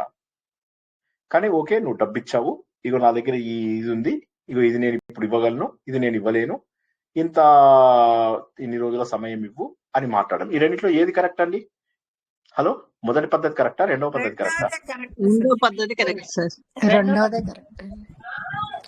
కరెక్ట్. అంటే ఏదైనా కూడా ఫ్యాక్చువల్ గా, ఇప్పుడు సాయిబాబా దేవుడా కాదా అనే దానికి కొంతమంది ప్రశ్నిస్తున్నారు. ప్రమాణం చూపించండి. సాయిబాబా దేవుడని, సాయిబాబా బ్రాహ్మణుడని కూడా కొంత మీరు అంటున్నారు కదా, ప్రమాణం చూపించండి. ఒక ప్రమాణం, సాయిబాబా దేవుడు అన్నాడు అంటే వేదాలలో గాని తర్వాత మన పురాణాలలో ఉన్నటువంటి కొన్ని లక్షణాలు ఉన్నాయి. ఒక అవధూతకు ఉండవలసిన లక్షణాలు, ఒక గురువుకు ఉండవలసినటువంటి లక్షణాలు, దేవుడికి ఉండవలసినటువంటి లక్షణాలు. దేవుడికి కూడా లక్షణాలు ఉంటాయి. Generator, organiser, destroyer. సృష్టి, స్థితి, లయ చేయాలి. సర్వత్రా వ్యాప్తి చెందగలగాలి భగవంతుడు, అటువంటి వాడు. అనగానే ఇవి చెప్పాలి. అవధూత ఎలా ఉంటాడు, అవధూతకు కూడా కొన్ని లక్షణాలు ఉంటాయి. గురువు ఎలా ఉంటాడు, గురువుకు కూడా కొన్ని లక్షణాలు ఉంటాయి. ఈ లక్షణాలలో ఏదో ఒకటి చూపించండి అని చెప్పి వీళ్ళు అడిగితే, వీళ్ళు టీవీ ఇంటర్వ్యూ వాళ్ళు తీసుకెళ్లి ఆలయంలో అడిగితే వాళ్ళు ఫోన్ నడుస్తారు, నా కొడుకు గురువారం నాడు పుట్టాడు, నా పెళ్లి గురువారం నాడు అయింది, దేవుళ్ళ అంటే వాళ్ళు నాశనం అయిపోతారు, వాళ్ళు పాడైపోతారు. నాకు ఏడవడం సరిగ్గా రాదు, చాలా లేదు ఏడ్చి. ఆనంద భాష్పాలే, తన్మయత్వంతో వచ్చే భాష్పాలు. సార్ భలేవాళ్ళు, మీరే చెప్పారు కదా మీ శిష్యులే అడగకూడదు, బాధపడకూడదు అని. అలాగే జనాలు ఏడుస్తున్నారు. ఏడ్చి ఏమంటున్నారు వాళ్ళు? చెప్పండి. సారీ సార్, కొంచెం లేట్ అయింది. ఓ నో ప్రాబ్లం, పర్వాలేదండి. ఏడుస్తున్నారు సార్, అప్పుడు కూడా ఏడుస్తలేదండి ఎవరు కూడా. సార్ ఎక్కడిస్తున్నారు? సో ఇప్పుడు వాళ్ళు ఏమంటున్నారంటే, ఇవన్నీ ఏ సాయిబాబా భక్తుడిని అడిగినా కూడా అతను ఏమంటున్నాడంటే ఇది కరెక్టే అంటున్నాడు. అంటే మరి సాయిబాబా పాదాల నుంచి వచ్చిన నీళ్లు మా శివుడి మీద పడుతున్నాయి, సాయిబాబాని కృష్ణుడు చేసి రాధ పక్కన నిలబెట్టి రాధతో డ్యాన్స్ చేస్తున్నట్టుగా ఉన్నాయి, ఇవి ఎంతవరకు మేము హిందువులం సహిస్తాము? వాళ్ళు అలా అన్నారు. సాయిబాబా దేవుడు అంటే ఆయన పరబ్రహ్మ అంటున్నారు. అయితే సరే పరబ్రహ్మ కదా, ప్రూఫ్ ఇవ్వు. ఇప్పుడు పరబ్రహ్మ అంటే నువ్వు ప్రూఫ్ ఇవ్వాలి, నువ్వు మాట్లాడడం కాదు. అంటే వాళ్ళు ఏదో చిన్న సాయి సచ్చరిత్ర అనేది బుక్ చూపిస్తున్నారు. అది వేదం కాదు, పురాణం కాదు, మన కావ్యం కూడా కాదు. మరి ఎలాగ ప్రూఫ్ ఇవ్వడం లేదు, వాళ్ళు ఎమోషనల్ గా మాట్లాడుతున్నారు. ఎమోషనల్ గా మాట్లాడటమే కాకుండా ఏమవుతుందంటే ఈ అడిగిన వాళ్ళందరి మీద కోర్టు కేసులు వేస్తున్నారు. అందులో వీళ్ళు ఏంటంటే చాలా డబ్బు సంపాదించుకున్నారు. ఇప్పుడు సాయిబాబా వాళ్ళు హిందువులు కాదన్నమాట, వాళ్ళది హిందూ ట్రస్ట్ లోపల ఉండదు. ఇప్పుడు మన మన మన హిందూ డబ్బులన్నీ ఎక్కడికి వెళ్తాయండి? గవర్నమెంట్కి వెళ్తాయి. అందరికి తెలుసు అనుకుంటా కదా, మనకు ఒక గవర్నమెంట్ అపాయింట్మెంట్ తెలుసు కదా అందరికి. అదే అయితే షిరిడి టెంపుల్స్ ఏవి ఎక్కడికి వెళ్ళవు కదా సార్, క్రిస్టియానిటీ వాళ్ళు సాయిబాబా వాళ్ళే కదా. నాకు అర్థం కాలేదు, మీరు ఏమన్నారు మళ్ళీ చెప్పండి. వాళ్ళకే వెళ్తుంది కదా ఏది? క్రిస్టియానిటీ వాళ్ళే ఉన్నారు కదండి దేవాలయాల శాఖలో. ఎక్కడైనా అక్కడ ఉన్న డబ్బు వాళ్ళకే పోతుంది, అక్కడ ఉన్న డబ్బు వాళ్ళకే పోతుంది. ఇక్కడ ఇప్పుడు షిరిడి లాంటి టెంపుల్స్ ఉంటాయి కదా, ఇవి హిందూ టెంపుల్స్ గా రిజిస్టర్ చేసుకోలేదు. హిందూ టెంపుల్స్ గా రిజిస్టర్ చేసుకోకపోవడం వల్ల ఏమైతుందంటే అది దేవాదాయ ధర్మదాయ, అది దేవ ఆదాయ కాదు, దేవదాయ ధర్మదాయ, ధర్మంచే ఇవ్వబడిన, దేవుడిచే ఇవ్వబడిన సంస్థ. కానీ దాన్ని ఏం చేశారు, దేవుడి యొక్క ఆదాయము ధర్మంతో ఆదాయం అని చెప్పి చేసేసారు. దేవుడి పేరు చెప్పుకునే ఆదాయము ధర్మంతో ఆదాయం చేసుకునేది చేసేసారు.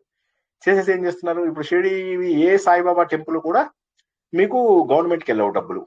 వాళ్ళు మన హిందూ కార్యక్రమాలకు వాటికి ఇవ్వరు. ఇప్పుడు రాముడిది టెంపుల్ కట్టించాం కదా మనము, ఆ రాముడి టెంపుల్ కి వాళ్ళు రూపాయి ఇవ్వలేదన్నమాట, అయోధ్య రాముడి టెంపుల్ కి. ఎందుకంటే వాళ్ళ మతం వేరు, వాళ్ళది సాయి మతం అని చెప్పి వాళ్ళది సెపరేట్. వాళ్ళు హిందూ అని చెప్పి అందులోంచి ఒక బ్రాంచ్ ని బయటికి లాగేసి మంచి మార్కెటింగ్ చేసి బోల్డంత మంది భక్తులను లాగేశారు. లాగడం వల్ల ఏమైపోయింది, ఇప్పుడు వాళ్ళు ఆర్గ్యుమెంట్ చేస్తే గెలవలేరు, అందుకని వీళ్ళందరిపైన కోర్టు కేసులు వేశారు. సో ఇక్కడ చెప్పేది ఏమైతుందంటే, మాట వినకపోతే వాళ్ళకు క్రోధం వస్తుంది, క్రోధం వచ్చి కోర్టుల దాకా వెళ్తున్నారు. వీళ్ళు ఏమంటున్నారు, మేము అడిగిన ప్రశ్నకు జవాబు చెప్తే సరిపోతుంది, మీ దాంట్లో ఒక 4 తెలివైన వాళ్ళు రండి, కూర్చుందాం ఎదురెదురుగా, మేము ఇగో శాస్త్ర ప్రమాణాలు చూపిస్తున్నాం, మీరు శాస్త్ర ప్రమాణాలు చూపించండి, మేము సాయి సచ్చరిత్రనే కనుక ప్రమాణము అంటే అందులోంచే మేము చూపిస్తామని. ఇలా చాలా రోజులుగా జరుగుతుంది, మీరు అందరూ చూసే ఉంటారు. నేను ఊరికే జస్ట్ మీకు ఎగ్జాంపుల్ ఎందుకు చెప్తున్నాను అంటే, సమాధానం లేనప్పుడు ఏమవుతుందంటే క్రోధంలోకి దిగుతాం. ఇద్దరు మాట్లాడుకుంటున్నప్పుడు ఏమవుతుందంటే, నువ్వు ఇలా అంటే వాడు సమాధానాలు ఇవ్వడు, దేవుడికే తెలుసురా ఇట్లా మాట్లాడతాడు, నేను మంచివాడినో కాదో దేవుడికే తెలుసు, అన్ని దేవుడే చూసుకుంటాడు అంటాడు. ఇక్కడ గుర్తుంచుకోవాల్సినటువంటి విషయం ఏంటంటే, దేవుడికే చూసుకో అని ఎవరైనా అన్నాడు అంటే వాడంత మూర్ఖుడు ఇంకోలేడు. నువ్వు చెప్పక్కర్లేదు, దేవుడు ఎలాగో చూసుకుంటాడు. నంబర్ 1. నంబర్ 2, నీకు ఆర్గ్యుమెంట్ కోసం నీ కరెక్ట్ పాయింట్ ఉంటే కూర్చొని ఆర్గ్యూ చేయి, గెలువు. ఆర్గ్యుమెంట్ లేనివాడు మాత్రమే తన వైపున ఏ రకమైన వాదనకు సరిపోయినటువంటి పాయింట్స్, బిందువులు లేనివాడు ఎవరైతే ఉంటాడో వాడే దేవుడి వైపు తోసేస్తాడు. సరే, వాదన ఇష్టం లేని వాళ్ళు కొంతమంది మూర్ఖులతో వాదించడం ఎందుకని దేవుడికి వదిలే అంటారు, అది వేరే సంగతి, అది మంచి పద్ధతే, నేను దానికి కాదని అంటున్నాను. కానీ మీరు ప్రమాణం చూపించాల్సి వచ్చినప్పుడు ప్రమాణం చూపించారనుకోండి, అప్పుడు ఇబ్బంది అవుతుంది. అటువంటిప్పుడు అది క్రోధంలోకి దిగేటటువంటి అవకాశం ఉంది. అందుకోసమే తర్కశాస్త్రం లోపల ఏం చేశారంటే, వాళ్ళు రకరకాల నియమాలు పెట్టారు. ఏంటి వాదన అంటే ఏంటి, జల్పము అంటే ఏంటి, వితండం అంటే ఏంటి. వాదన లోపల 2 పార్టీలు మాట్లాడుకుంటాయి, ఇద్దరు ఏది సత్యమైతే అదే ఒప్పుకుంటారు.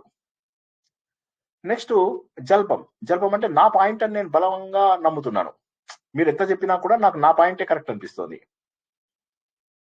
అది జల్పం. మూడోది ఏంటంటే, నా పాయింట్ కరెక్టా కాదా వన్నదిలేండి, మీరు ఏం చెప్తే అది నేను ఖండించాలి. ఆమె ఉంది కదా, అది ఎవరి భార్య అండి, ఆమె అన్ని ఉల్టా చేస్తుంది. ఎవరి భార్య ఆమె, మర్చిపోయాను, అన్ని ఉల్టా శంకరాచార్యుడి సినిమాలోనా, శంకరాచార్యుడి సినిమాలో కూడా ఆమె, మీరు ఆ పేరు తెలిస్తే చెప్పండి, ఆ పేరు నేను మర్చిపోయాను. సో ఒకరి పేరు ఉంది, ఆయన భార్య ఏంటంటే ఎంతసేపు కూడా అపోజిట్ అనమాట. దీంతో ఏం చేస్తాడంటే, మా గురువు గారు వద్దామన్నాడు, నేను వద్దని చెప్పాను తెలుసా అంటాడు. ఎందుకు వద్దని చెప్పావు, తీసుకురండి అంటాడు. తీసుకొచ్చిన తర్వాత తీసుకొచ్చాను కానీ వంట చండిక. సో అప్పుడు ఏమవుతుంది, తీసుకొచ్చిన తర్వాత వంటలోవి మంచిగా చేయకు అంటే, ఎందుకు చేయద్దని మంచి వంటలు చేస్తుంది. చేసావుగా నువ్వు వడ్డించకు, మనం పని మనుషులతో వడ్డించు అని తనే వచ్చి వడ్డిస్తుంది. అన్ని రకాల యజ్ఞయాగాలు చేస్తాడు మా గురువు గారు, అవన్నీ చెయ్యొద్దు అంటాడు. ఆమె అన్ని చేస్తుంది. చేసిన తర్వాత అంత అయిపోతుంది, గురువు గారిని మనం సాగనంపొద్దు అంటాడు. ఈమెమో అన్ని చక్కటి డబ్బులు అవి ఇవి అన్ని ఇచ్చి సాగనంపాలి అని చెప్పి చెప్తుంది. ఈయన తన పథకం ఫలించింది అంటాడు. గురువు గారు వెళ్ళిపోగానే ఈ యజ్ఞ ఫలితాలన్నీ ఏం చేయాలి అని అడుగుతుంది వైఫ్. ఇతను మర్చిపోతాడు, తను రివర్స్ చెప్పాలి అనేది. మర్చిపోయి ఏముంది చక్కగా తీసుకెళ్లి దాన్ని మంచి గంగలో కలపాలి అంటాడు. సరే అని తీసుకెళ్లి అవన్నీ తీసుకెళ్లి మోరీ లోపల కల్పిస్తుంది. సో అట్లా అన్నమాట చండిక. సో ఇది అంటే ఏంటంటే, జనరల్ గా వాదన వరకు పర్వాలేదు, ఇద్దరు పాయింట్స్ ఉండాలి, ఇద్దరు పరిమితులకు లోబడి మాట్లాడాలి, ఒక మధ్యవర్తిని పెట్టుకోవాలి. మనం చూసుకున్నట్టయితే శంకరాచార్య టైం లోపల ఆయన మండలమిష్ఠుడి ఇంటికి వెళ్ళినప్పుడు ఆమె పేరేంటి, భారతి.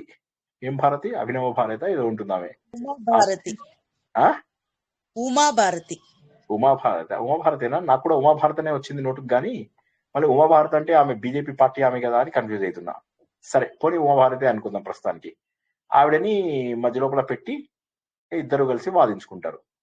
వాదించుకున్న తర్వాత భర్త ఓడిపోతాడు. ఆయన కర్మకాండాలు గొప్పవి అని అన్నవాడు కాస్త జ్ఞానకాండ ముందు ఓడిపోతాడు. ఎందుకంటే ప్రతిదీ కూడా జ్ఞానంలో పరిసమాప్తి కావాల్సిందే కదా, కర్మకాండాలే గొప్పవి అనుకుంటూ ఉంటాడు ఆయన, పూజలు పునస్కారాలు. ఆయన ఆ టైం లోపల వాళ్ళ నాన్నగారికి మాసికమో ఏదో పెడుతూ ఉంటాడు. ఈయన అది వద్దు, ఆపేసే అవసరం కూడా లేదు అని చెప్పేసి చెప్తే అది ఒప్పుకోడు. సరే మొత్తం మీద ఈయన ఓడిస్తాడు అతన్ని. ఓడించగానే అప్పుడు అతని భార్య తన దిగుతుంది అన్నమాట. సరే మా భర్త కాదు, నేను భర్తలో సగభాగం కాబట్టి నేను కూడా పోరాడచ్చు అని చెప్పి కొన్ని పర్సనల్ విషయాలు అడుగుతుంది. అది కేవలం స్త్రీ పురుషుల సంబంధం ఉన్న వారికి మాత్రమే తెలిసే విషయాలు. అప్పుడు ఇతనికి అవన్నీ అనుభవంలో ఉండవు. సరే వాటికి కొంత సమయం తీసుకొని వెళ్ళి తను మళ్ళీ ఒక రాజు రూపధారంతో నుండి రాజు భార్యల ద్వారా అన్ని విషయాలు తెలుసుకుని మళ్ళీ తన శరీరాన్ని కాపాడుకొని ఉంటాడు. ఆ శరీరంలోకి ప్రవేశించి ఆమెకి జవాబులు చెప్పి మొత్తం మీద భర్తను విడగొట్టేసి ఫైనల్లీ అతన్ని తన శిష్యుడిగా చేసుకుంటాడు. ఆ మండన మిశ్రుడే సురేశ్వరాచార్యులు మన యజుర్వేదం అంటే అహం బ్రహ్మాస్మి, మన శృంగేరి శంకర పటంకి మొదటి గురువు. ఇక్కడ మనం ఏం మాట్లాడుకుంటున్నాము? వాదన అనేటటువంటిది ఎమోషన్స్ రానంత వరకు కూడా అద్భుతమైనటువంటి వాదనలు జరుగుతాయి. వారిద్దరి మధ్యలో అంతవరకు ఓడిపోయి భార్యని పిల్లల్ని తన వాదనలను అన్నింటి ఓడించాడు అంటే కారణం ఏంటి? క్రోధమును జయించడమే. క్రోధమును కనుక జయిస్తే నువ్వు ఏ పనైనా చేయగలుగుతావు. కాబట్టి అంతరంగ శత్రువు అయినటువంటి క్రోధాన్ని జయించడం చాలా కష్టము అని చెప్పేసి అన్నాడు. అర్థమైందా అండి? ఫస్ట్ ప్రశ్నకు జవాబు తెలియంది కాదు అందరికీ, కానీ మంచి వివరణ తెలుసుకున్నాం. ఓకేనా? ఇప్పుడు మీరు కూడా తత్వరూపం లోపల ఇదంతా చెప్పాల్సి వస్తుంది మీ క్విజ్ రోజు నాడు. ఓకేనా? హలో, వాళ్ళు చాలా తొందరగా పడుకున్నాం సార్. చెప్పండి సార్, మళ్ళీ చెప్పండి. అంతరంగిక శత్రువును ఓడించలేం. అంతే కదా? మీరు అందరూ నిద్రపోతున్నారా? నిజం చెప్పండి, ఏమనుకోవద్దు. బాగా నిద్ర వస్తుంది. అక్కడ కొంచెం వాక్యం కంప్లీట్ అవ్వాలి. అంతరంగిక శత్రువులను ఓడించడం కష్టం, క్రోధం అనేటటువంటిది ఓడించడం కష్టం. క్రోధం అనే శత్రువుని జయించడం దుర్లభము అని చెప్పేసి చెప్పాడు. రెండవ ప్రశ్నకు జవాబేంది? అంతులేని వ్యాధి ఏది? అంతులేని వ్యాధి అంటే దానికి అంతం లేదు. ఆ వ్యాధి ఇవాళ కుదిరిపోతుంది అనేటటువంటిది లేదు. అది ఎలాంటిది? మనోవ్యాధి, పిసినారితనం. పిసినారితనం. ఈ పిసినారితనం అనేది వయస్సుతో సంబంధం ఉండదు అని చెప్తుంటాడు ఈయన. ధర్మరాజు ఏం చెప్తూ ఉంటాడు అంటే పిసినారితనం అనేటటువంటిది వయస్సుతో సంబంధం ఉండదు. ఆధ్యాత్మిక మార్గంలో ఉన్న వాళ్ళకు కూడా పిసినారితనం ఉంటుంది. సో ఆధ్యాత్మిక మార్గంలో కూడా పిసినారితనం ఉన్న వాళ్ళు ఉంటారు. ఆ పిసినారితనం అనేటటువంటిది పోదు. ఇది ఒక పెద్ద వ్యాధి. సంపాదించిన కొద్దీ సంపాదిస్తుంటాం, సంపాదించింది ఖర్చు పెట్టడానికి ఆలోచిస్తుంటాం. ఒకసారి ఆలోచించాలి మనం, గాలి పీల్చుకుంటేనే గాలి వదులుతామా, లేకపోతే గాలి పీల్చుకొని అలా ఉంచేస్తామా? హలో, గాలి పీల్చుకుంటేనే గాలి వదులుతాం సార్. ఆక్సిజన్ పీల్చుకున్నప్పుడే మళ్ళీ కార్బన్ డైఆక్సైడ్ బయటకు వదిలేస్తాం, అవునా కదా? అదే విధంగా గాలి ఏదైనా అంతే. మనము తిన్నది మళ్ళీ విసర్జించి తినవలసిందే. ఏదైనా అంతే. ఒక రాత్రి వచ్చిందంటే ఒక పగలు రావాల్సిందే, ఒక పగలు వచ్చిందంటే ఒక రాత్రి రావాల్సిందే, ఒక కష్టం వచ్చిందంటే ఒక సుఖం రావాల్సిందే. ఒకటి తీసుకోగలుగుతాం, ఒకటి వదిలితేనే ఒకటి తీసుకోగలుగుతాం. సిద్ధంగా ఉండాలి. ఈ చక్రానికి సిద్ధంగా ఉండాలి. మనము విష్ణు సహస్రనామంలో అది చెప్పుకున్నామా? ఋతు సుదర్శన కాలహ అని చెప్పి చెప్పుకున్నామా? పరమేష్టి పరిగ్రహ ఋతు సుదర్శన చెప్పుకోలే కదా. ఇంకా ఋతుహు అన్నా, సుదర్శన అన్నా, సంవత్సర అన్నా, కాలహ అన్నా, ఇవన్నీ కూడా ఒకటే అర్థం. ఏంటంటే భగవంతుడి యొక్క కంటిన్యూస్. ఇది మనకి ఇంకా అక్కడ దాకా వచ్చినట్టు లేమనుకుంటాను. విష్ణు సహస్రనామంలో కూడా కాలస్వరూపుడు భగవంతుడు. ఒకటి జరిగిందంటే ఇంకోటి సైకిల్ రూపంలో జరుగుతుంది. అది ఒక రాత్రి ఒక పగలు, ఒక రాత్రి ఒక పగలు. వసంత ఋతువు, గ్రీష్మ ఋతువు, వర్ష ఋతువు, శరద్ ఋతువు, తర్వాత ఇంకోటి ఏంటండి? హేమంత ఋతువు,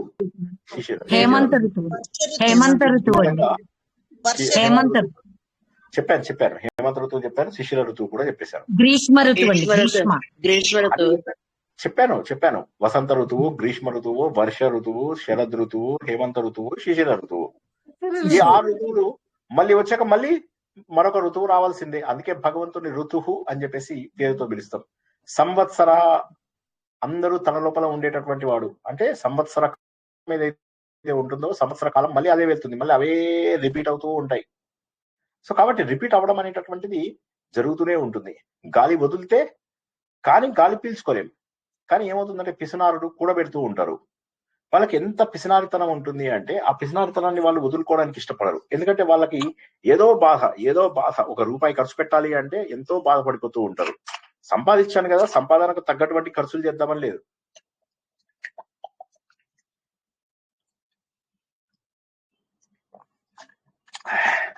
ఈ గంట లోపల 3 లీటర్లకు తక్కువ నీళ్లు తాగలేదు నేను. సరే, బాగా 4 గంటల నుంచి బయటనే ఉన్నాను. 6 నుంచి శాఖలోనే ఉన్నాను. మళ్ళీ అక్కడ స్పీచ్ ఇచ్చాను. జనరల్ స్పీచ్ ఇచ్చేటప్పుడు నేను పట్టుకొని వెళ్తాను, వాటర్ బాటిల్ పట్టుకొని వెళ్తాను, ఫుల్ బాటిల్. మళ్ళీ ఫుల్ బాటిల్ అంటే తప్పర్థం వస్తుంది. ఇది ఇలాంటి బాటిల్ ఫుల్ పట్టుకోండి. మళ్ళీ మన స్టూడెంట్స్ మంచోళ్ళు కాదు, healthy sir, healthy sir, healthy. Healthy. మన స్టూడెంట్స్ అందరూ మంచోళ్ళు కాదు. అంటే సారు మన సారు ఒంట్లో వాటర్ తగ్గిపోతే వీక్ అయిపోతారండి. ఆ వాటర్ అవునండి, తగ్గకూడదు. తగ్గకూడదు. మీరు నమ్మరు. ఇప్పుడు నేను ఇంటికి వచ్చిన తర్వాత నాకు ఇంకొక 5 minutes టైం ఉంది, బట్టలు మార్చుకుని కూర్చుందాం అనుకున్నాను. ఓపిక లేకుండా ఇంకా, కానీ ముందు ప్రవచనం చెప్పేసేసి తర్వాత బట్టలు మార్చుకుందామని శాఖ బట్టలతోటే కూర్చున్నా. ఇప్పుడు కింద ప్యాంట్ కూడా చెమటా పట్టింటారు సార్, చెమటా వస్తే అంతే అయి ఉండొచ్చు. అది బాగా అలసిపోయాం ఇవాళ. సరే, కమింగ్ బ్యాక్ టు మన ఇది లోభం అనేటటువంటిది ఏదైతే ఉందో, లోభం అంటే పిసినారితనం. ఈ పిసినారితనంని వదులుచుకోవాలి మనము. పిసినారితనం అనేటటువంటిది ఏదైతే ఉందో వదులుచుకోవాలి. అయితే దీనికి ఆధ్యాత్మిక మార్గంలో కూడా మందు లేదా? మందు లేదు. ఇంతకుముందు మీ అందరికీ కూడా ఒక అద్భుతమైన కథ చెప్పిన వాడిని నేను.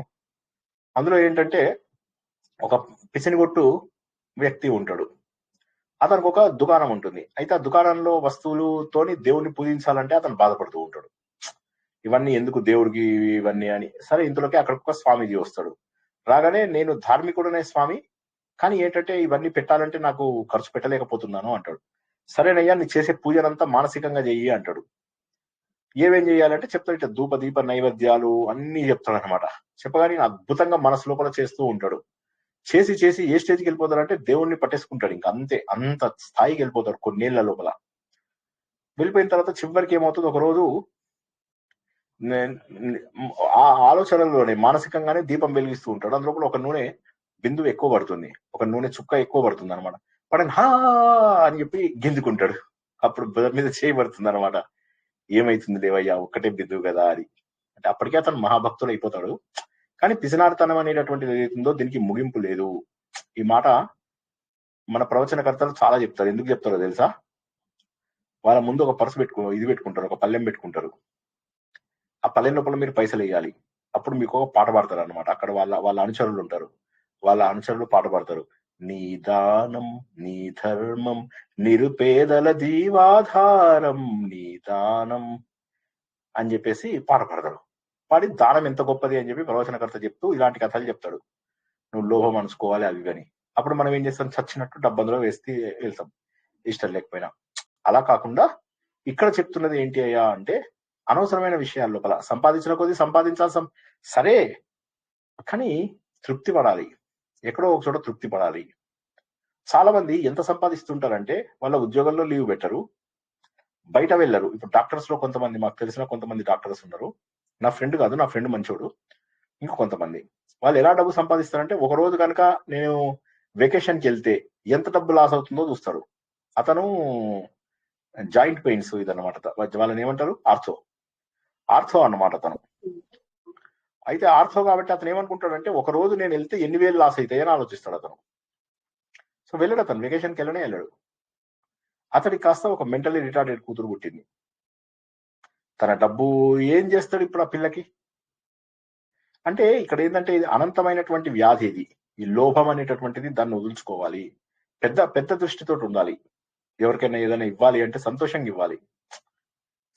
ఇవ్వాలి, మనస్ఫూర్తిగా ఇవ్వాలి. అర్హులైనటువంటి వ్యక్తులకు సంతోషంగా ఇవ్వాలి. ఒక పుస్తకము, మీ దాంట్లో ఉన్న దాంట్లోపల ఎంతో కొంత అర్హత ఉన్న వాళ్ళకి ఇవ్వచ్చు. పిసినారితనం పనికిరాదు. అదే విధంగా మీకు సంతోషం కలిగించేది కూడా. ఇప్పుడు ఒక పుస్తకం కొనుక్కోమన్నాను, అది 20 రూపాయల పుస్తకం అనుకోండి. దాన్ని పీడిఎఫ్ కొనుక్కోవాలి, పీడిఎఫ్ తేవాలంటే ట్రై చేస్తుంటారు మన వాళ్ళు చాలా మంది. మీరు ఇది చూసారా లేదా? నిజం చెప్పండి, ఇప్పుడు నేను చెప్పింది చూసారా లేదా చాలా మందిలో? హలో, అవును సార్,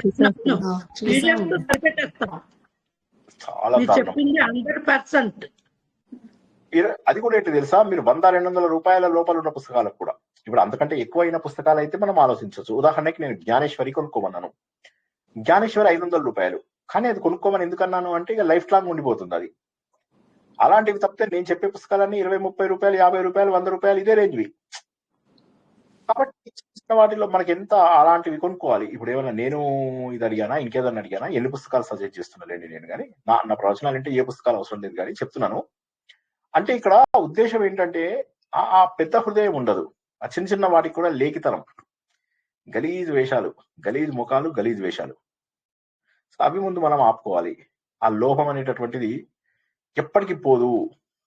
కొంతమంది ఏం చేస్తారంటే, పిల్లల పెళ్లిళ్ళు చేస్తారు, గ్రాండ్ గా చేస్తారు, చేసి అందులోపల ఏం చేస్తారు, వాడు మాత్రం చిరిగిన బట్టలే వేసుకుంటాడు.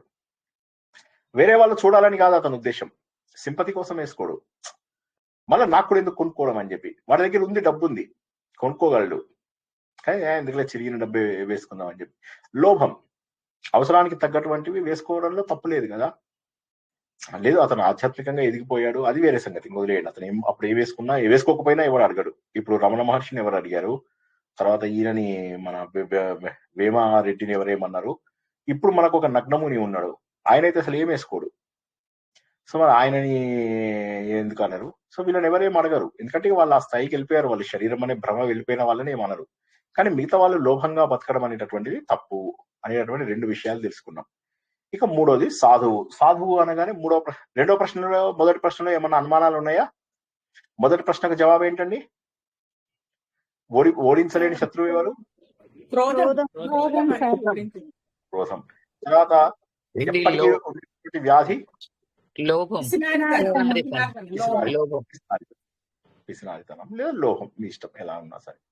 మూడవది సాధువు ఎవరు? సాధువు అనగానే మనం ఏమనుకుంటాము, ఈ కాషాయ వస్త్రాలు, నిన్న నేను కాషాయ వస్త్రాలు వేసుకోగానే మీరు అందరూ అన్నారు, నాకు కూడా వేసుకోవాలనే ఉంది, ఎంత వీలైతే భగవంతుడు ఎప్పుడు అనుగ్రహం ఇస్తాడో తెలియదు, అది వేసుకోవాలని ఉంది. పెళ్లిళ్ళు కావాలి కదా సార్, మీ అబ్బాయిది అమ్మాయిది. అది నా బాధ్యత కాదు కదా, ఎందుకంటే వాళ్ళని గుడ్ సిటిజన్స్ గా చేయడం వరకే నా బాధ్యత. పెళ్లి చేసిన తర్వాత మళ్ళీ వచ్చే కష్టాలకు సుఖాలకు నేను బాధ్యుని అవుతానా? సో ఇవన్నీ పెట్టుకోకూడదు. పెళ్లిళ్ళు, మళ్ళీ మనవాళ్ళు మనవరాళ్ళు ఇంత దూరం వెళ్ళకూడదు, చాలా తప్పు. తల్లిదండ్రి బాధ్యతనే సార్, అది కాదు తల్లిదండ్రి బాధ్యతనే. మీరు మరీ అక్కడ పోదండి, వాళ్ళంతా పెళ్లిళ్ళు అయినాక మనవాళ్ళ కొరకు ఉండాలండి. మనవాళ్ళ కోసము మనవరాళ్ళ కోసము మనవాళ్ళ కొరకు ఉండాల్సిన పనిలే, పెళ్లి చేసే వరకు మీ బాధ్యత. మంచి చెడ్డ అనేది అదొకటి, తండ్రి బాధ్యత అదే. అక్కడతో ఆపిన వాళ్ళని ఒక్కళ్ళని చూపించండి. మీరు పిల్లల్ని మీరు ఆపండి, ఆపడం అనేటటువంటిది, మోహం అనేటటువంటిది ఎంత ఎక్కువ తెలుసా? మీరు కట్టుబడతారు సార్, మీరు కట్టుబడతారు. వాల్మీకి ఆశ్రమంలో లవకుశులు తిరుగుతూ ఉంటారు. తిరుగుతూ ఉంటే అక్కడ ఉన్నటువంటి జనాలందరికీ కూడా లవకుశులు అంటే ఎంత ప్రేమ వచ్చేస్తుందంటే, వాళ్ళు వాల్మీకి దగ్గరికి వెళ్తారు. వెళ్ళి ఏ లోగ్ హమే మోహ్ కే జాల్ మే ఫసా దేంగే, వీరు మనని మోహం అనేటటువంటి వల లోపల మనని ఇరికించేస్తారు అని చెప్పేసి బాధపడతారు. కణ్వ మహర్షి ఆయన శకుంతలని పెంచుతాడు. శకుంతల ఎవరండి? ఎవరి కూతురు?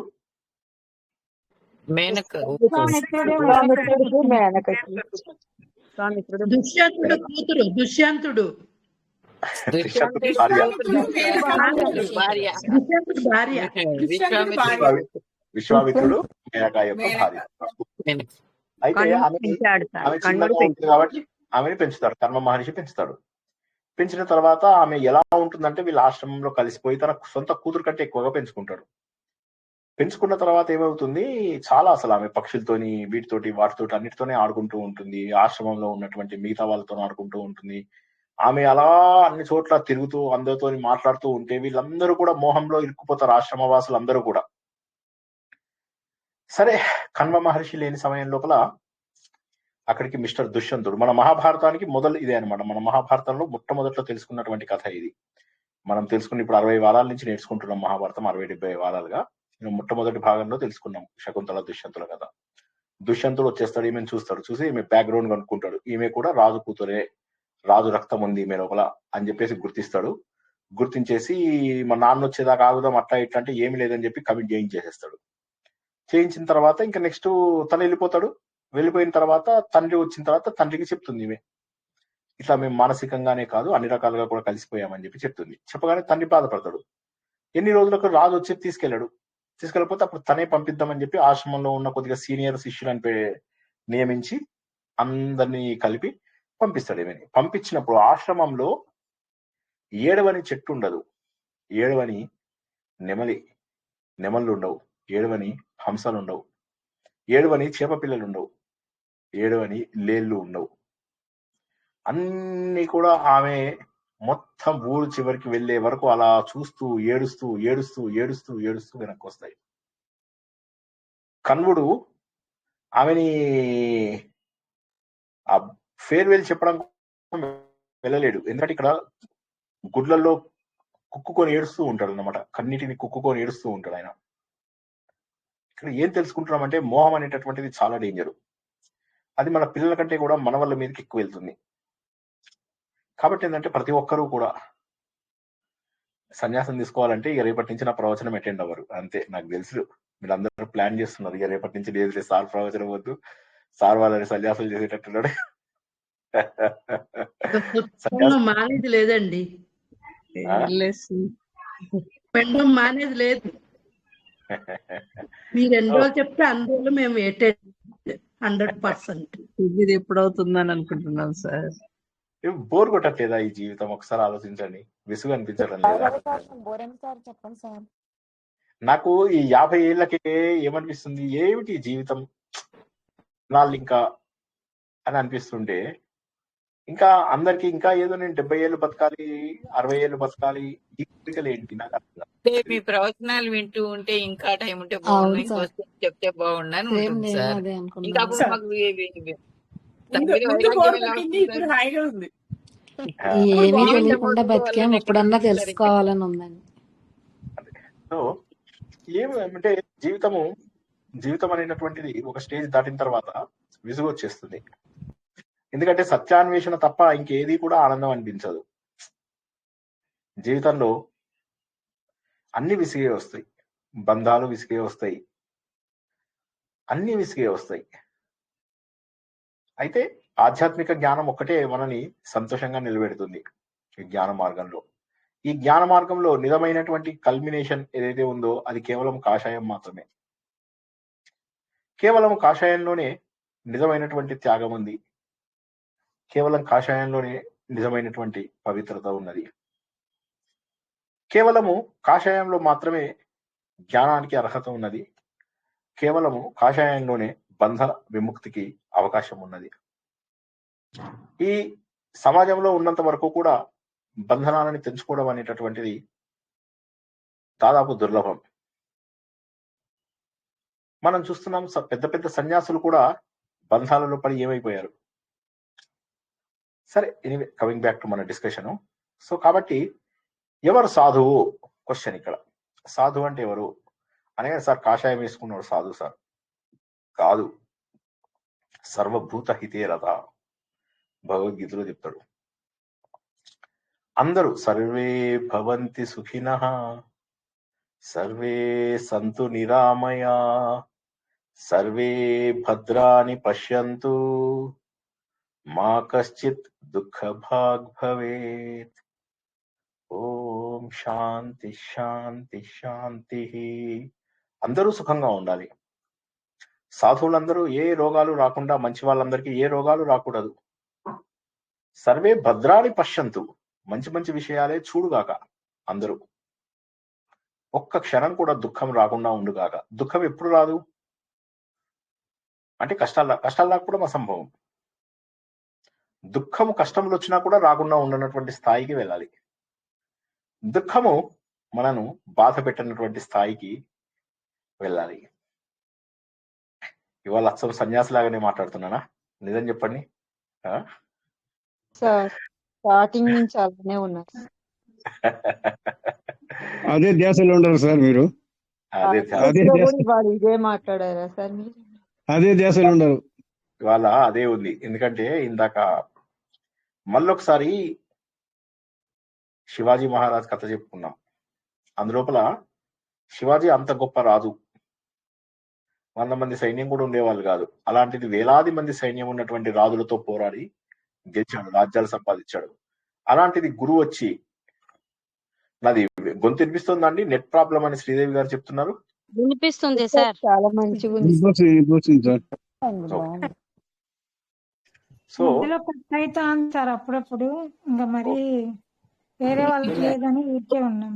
వరకు నెట్ సరిగా లేదు సార్, అందుకే ఇప్పుడు జాయిన్ అయినా నేను. అలాగేనమ్మా, అయ్యో నో ప్రాబ్లం అమ్మా.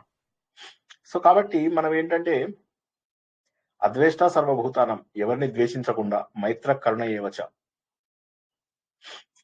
సో కాబట్టి ఈ లక్షణాలను మనము అలవాటు చేసుకోవాలి. భగవద్గీత కూడా చెప్పింది సర్వభూత హితేరత భగవద్గీత చెప్పింది. కాబట్టి అందరి యందు మంచిగా ఉండాలి, అందరూ బాగుండాలి అని కోరుకోవడం ఏదైతే ఉన్నదో అటువంటి వాడు మాత్రమే సాధువు. నీకు తెలుసా నేను చాలా మంచివాడిని, ఆ పక్కది ఉందే చాలా చెడ్డది, అయిపోయింది, కథం, పోయింది. వాళ్ళు కూడా సంతోషంగా ఉండాలి. నీకు నచ్చకపోతే పక్కకి వెళ్ళిపో, పక్క దారిలో వెళ్ళిపో, విసిగించక వారిని. ఎందుకంటే రైలులో వెళ్తుంటాం, ఒక్కొక్కసారి ఒక్కొక్కరు వెళ్ళిపోతుంటారు. నేను దుర్గాపూర్ వెళ్ళేటప్పుడు చాలా దూరం ట్రావెల్ చేయాల్సి వచ్చేది, 1.5 days ట్రావెల్ చేసి వెళ్ళాల్సి వచ్చేది. ఎప్పుడైనా ఎక్కగానే చూసేవాడిని, ఫీమేల్ 18, 20, 25, 5 years డిఫరెన్స్ చూసుకునేవాడిని. ఎవరన్నా ఉన్నారా? ఎప్పుడు దొరికేవాళ్ళు కాదు, ఎప్పుడో ఒకసారి దొరికేవాళ్ళు. వాళ్ళతో కబుర్లు పెట్టేవాడిని, రకరకాల విషయాలు మాట్లాడేవాడిని, అన్ని బాగున్నాయి అనుకునే లోపల వాళ్ళు ఏ విదేవాళ్ళలో దిగిపోయేవాళ్ళు. ఎట్లా ఉంటుంది జీవితం చూసుకోండి, షార్ట్ లివింగ్. సో ఏమైపోతుందంటే మనకు నచ్చిన వ్యక్తులు, మనకు తెలిసినటువంటి వ్యక్తులు, మనకు బాగుండు, వీరు మనతో జీవితం అంతా ఉంటే బాగుండు అనుకున్న వాళ్ళు, వీళ్ళందరూ కూడా ఎవరు మనతో ఉండరు. రైలు పట్టే ఎలా అయితే మనల్ని వేరు చేస్తుందో అలా వేరు చేస్తుంది. ఒకసారి ఒక అబ్బాయి వాళ్ళ అమ్మ నాకు పరిచయం అయ్యారు. వాళ్ళు ఎంత బాగా పరిచయం అయ్యారంటే ఖరగ్పూర్ వరకు, అంటే దాదాపు హౌరా కంటే కొద్ది దూరం వరకు కూడా వాళ్ళు మాతో పాటు ప్రయాణం చేశారు. చాలా బాగా ఉన్నారు. వాళ్ళు వెళ్ళిపోయిన తర్వాత నేను చాలా బాధపడ్డాను. వాళ్ళు వెళ్ళిపోతుంటే, వాళ్ళు ఖరగ్పూర్ లో దిగి వెళ్ళిపోతుంటే నా కళ్ళ నుంచి నీళ్ళు వచ్చాయి. సో కాబట్టి అందరి దారులు వేరు వేరు అయిపోతుంటాయి. ఒక్కొక్కసారి నచ్చిన వాళ్ళు ఉంటారు, ఒక్కొక్కసారి నచ్చని వాళ్ళు ఉంటారు, ఒక్కొక్కసారి ఎంతో నచ్చిన వాళ్ళు ఉంటారు. సమయం ఇట్లా ఆగిపోతే బాగుండు అని అనిపిస్తుంది. కానీ రైలు ప్రయాణం ఆగదు. రైలు అలా అన్నింటినీ దాటుకుంటూ ఎవరి గమ్యానికి వాళ్ళని చేరుస్తుంది. ఎవరి గమ్యంలో ఎవరు ఎప్పుడు దిగిపోతారో తెలియదు. అదే విధంగా జీవితం అనేటటువంటి ఈ రైలు ప్రయాణంలో మనతో ప్రయాణం చేస్తున్న వాళ్ళు ఎప్పుడు దిగిపోతారో తెలియదు. కాబట్టి మనం దానికి అర్థం చేసుకుని వెళ్ళిపోవాలి. ఇప్పుడు రైలు ప్రయాణం కూడా బంధాలు లేకుండా చేయగలుగుతున్నాను అంటే, అఫ్కోర్స్ సార్ చిన్నప్పుడు అయితే ఫిమేల్ 18, ఫిమేల్ 19, ఫిమేల్ 20 ఇవన్నీ చూసేవాళ్ళు సార్, ఇప్పుడు అవి చూడరు కదా. అది కూడా ఒక రకంగా కరెక్టే. కానీ చిన్నప్పుడు ఇప్పటికీ ఏంటంటే బంధాలు తగ్గిపోయాయి. ఎవరైనా వెంట వస్తున్నారంటే విసుగొస్తుంది నాకు. ఇప్పుడు ఈవెన్ మొన్న నేను మా ఫ్రెండ్స్ తో వెళ్ళినప్పుడు కూడా చాలాసేపు చదువుకుంటూ కూర్చున్నా, లేకపోతే ప్రవచనాలు వింటూ కూర్చున్నాను. నావి తత్వవిధానంద గారివి వింటూ కూర్చున్నాను, పరిపూర్ణానంద సరస్వతివి, చిన్మయ మిషన్వి కొన్ని వింటూ కూర్చున్నాను. మా ఫ్రెండ్స్ ఎప్పుడైనా నువ్వేదన్నా చెప్తావా కొద్దిగా మా అందరికీ అని అడిగితే అప్పుడు మళ్ళీ కూర్చొని వాళ్ళందరికీ కూర్చోబెట్టి చెప్తుండేవాడిని. చెప్తుంటే రైలు లోపల కొంతమంది శ్రద్ధ ఉన్న వాళ్ళు ఉంటారు కదా, వాళ్ళు వచ్చి మాతో కలిసేవాళ్ళు, మేము కూడా కూర్చోవచ్చా అని. అట్లాగే మా పెట్టే లోపల మేమున్న దగ్గర ఫుల్ జమ అయిపోయింది. పైన కొంతమంది, మధ్యలో కొంతమంది, పై బెర్త్ నుంచి కింది బెర్త్ వరకు. ఆఖరికి నాకు కూడా కూర్చోడానికి కొద్దిసేపు అయినాక ప్లేస్ లేకుండా అయిపోయింది. సో ఆ విధంగా వస్తారు, మళ్ళీ వెళ్ళిపోతారు సార్. కాబట్టి ఏంటంటే ఎవరితోటి బంధాలు పెట్టుకోకుండా ఉండాలి. ఎప్పుడైతే బంధం ఉండదో అప్పుడు బాధ ఉండేటటువంటి అవకాశం ఉండదు మనకు. బంధాలు పెంచుకోకుండా ఉంటే బాధలు తగ్గిపోతుంటాయి. కాబట్టి అందరికీ మంచి జరగాలి అని చెప్పి కోరుకోవాలి. మరి అసాధువు ఎవరు? 4వ ప్రశ్న. మంచివాడు కానివాడు, సజ్జనుడు తెలుసుకున్నాం. ఇప్పుడు చెడ్డవాడెవడు, దుర్జనుడు ఎవరో కూడా తెలుసుకోవాలి కదా.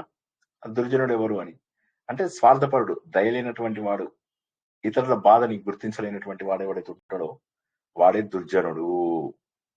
ఇది మనకు నిత్య జీవితంలో జరుగుతుందా లేదా చూసుకోండి ఒకసారి. ఎవడో వస్తూ ఉంటాడు, పోన్లే మనకేం పట్టింది అన్నట్టుగా ఉంటాం మనం. ఎవరన్నా దయ ఉండదు, నా ఫ్యామిలీ నేను అంతే. ఇవన్నీ కూడా మనం చూసుకున్నట్లయితే జీవితం లోపల ఈ 4 ప్రశ్నలు మన జీవితంలో ఎన్నోసార్లు అన్వయం చేసుకోవచ్చు. కోపం వచ్చింది, కుటుంబంతో విడాకులు, కుటుంబంతో విభేదాలు వస్తుంటాయి. 6 నెలలు అవుతుంది పెళ్ళేమో కోట్ల రూపాయలు పెట్టి చేశారు. ఇప్పుడేమో క్రోధం వచ్చింది. క్రోధం ఏమో మనం ఓడించలేనటువంటి శత్రువు, దాని చేతిలో దారుణంగా ఓడిపోతాం. 1 కోటి రూపాయలు పోయాయి. ఇప్పుడు వాళ్ళకు యాలిమోనీ చెల్లించాలి, కోర్టులో కేసు నలవాలి, వీళ్ళని వాళ్ళు తిట్టుకోవడాలు, వాళ్ళని వీళ్ళు తిట్టుకోవడాలు. ఎందుకు పెళ్లి చేశాను, ఎవడో చెప్పాడు నాకు, వేణుగోపాల్ చెప్పాడు, వేణుగోపాల్ సార్ మీరు పెళ్లి చేసుకోవాలి సార్ అని చెప్పాడు. పెళ్లి చేసుకోవాలి కదా, పెళ్లి చేయాలి సార్ అని చెప్పాడు.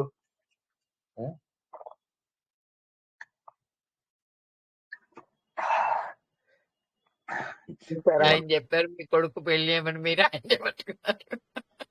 సో ఇవన్నీ ఏమవుతాయంటే విభేదాలకు దిగే ఛాన్స్ ఉంది. బాధలకు, కోపం అనేటటువంటిది ఎప్పుడు కూడా బాధకే దిగేటటువంటి ఛాన్స్ ఉంది. ఇక రెండవది లోభం.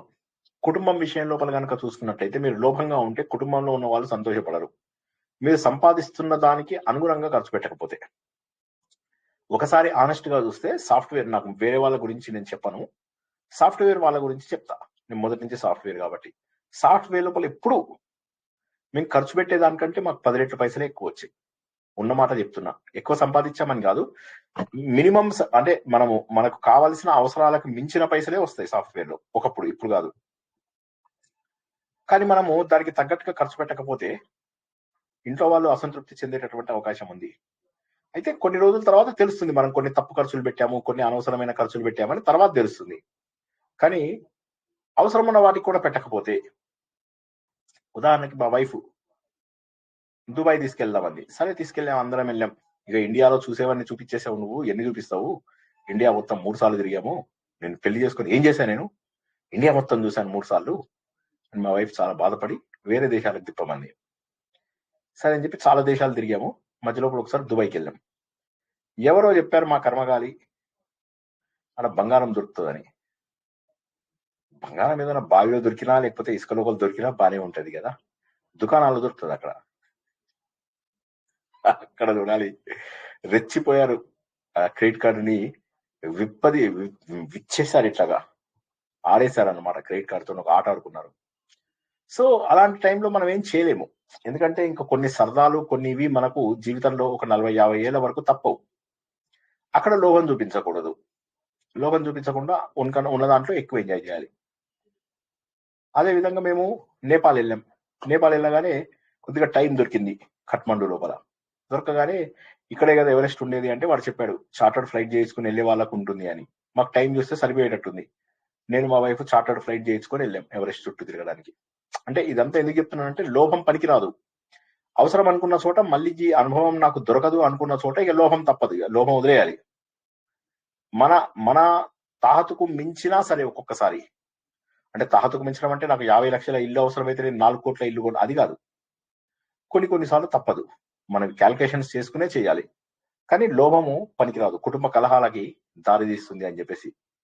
ఇక ఆఫీస్ విషయం వద్దాం.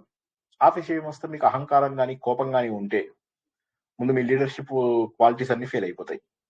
ఎందుకంటే మీరు ఎంత గొప్ప లీడర్ అన్నా కానీ మీ ఆగ్రహం వల్ల మీరు కొన్ని కోల్పోతారు.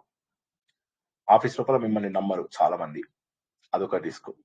సో కాబట్టి ఈ 4 ఏవైతే ఉన్నాయో ఇవి చాలా గొప్ప విషయాలు అని చెప్పేసి యక్షుడు చెప్పాడు అనమాట. చెప్పండి, ఈ 4 ఏంటి, ఎవరైనా చెప్పగలరా ఒకసారి? క్రోధము, లోభము, మోహము. క్రోధము, లోభము, సాధువు, దుర్జనుడు ఎవరు? దుర్జనుడు ఎవరు? సాధువు ఎవరండి? కాలను పోయేవాడు. సర్వే భవంతు సుఖినః, సర్వే సంతు నిరామయ, సర్వే భద్రాణి పశ్యంతు మా కశ్చిత్ దుఃఖ భాగ్. అవును. చెడ్డవాడు ఎవరు? ఎవరినైతే బాధను గుర్తించని వాడు, అందరినీ బాధను గుర్తించని బాధలు. ఇతరుల బాధను తెలుసుకునేవాడు, దయలేనటువంటి వాడు, ఇతరుల స్వార్థం, ఇలాంటి వాళ్ళు మీకు చాలా మంది ఉంటారు తెలుసా. అన్నిటికంటే కూడా ఇప్పుడు మీరు 4 లోపల కూడా చూస్తే ఫస్ట్ది 4th ఎక్కువ ఉంటాయి, మీరు చూసుకోండి కావాలంటే. క్రోధం ఉన్న వాళ్ళు ఎక్కువ మంది ఉంటారు. అందులో ఈ రోజుల్లో అహంకారం ఎక్కువైపోయింది. నేనెంత, నా లైఫ్ ఎంత, వాడెంత, ఎక్కడా కూడా తగ్గే ప్రసక్తి లేదు. ఇవాళ నా గురు పూజ గురించి నేను మాట్లాడిన దాంట్లో ఒక పాయింట్ చెప్పాను అనమాట, మీరు అది వినండి. ఒక రాయిని విగ్రహంగా చెక్కేటప్పుడు ముందు కొడుతున్నాడట ఉలితోని. కొడుతుంటే రాయి ముందు కొంత ఓర్చుకుంది, తర్వాత ఓర్చుకోలేకపోయింది. అయినా కూడా సరేలే మంచికే కదా అని చెప్పి ఓర్చుకుంది. చివరికి అందరూ పూజించే విగ్రహంగా తయారు చేశాడు.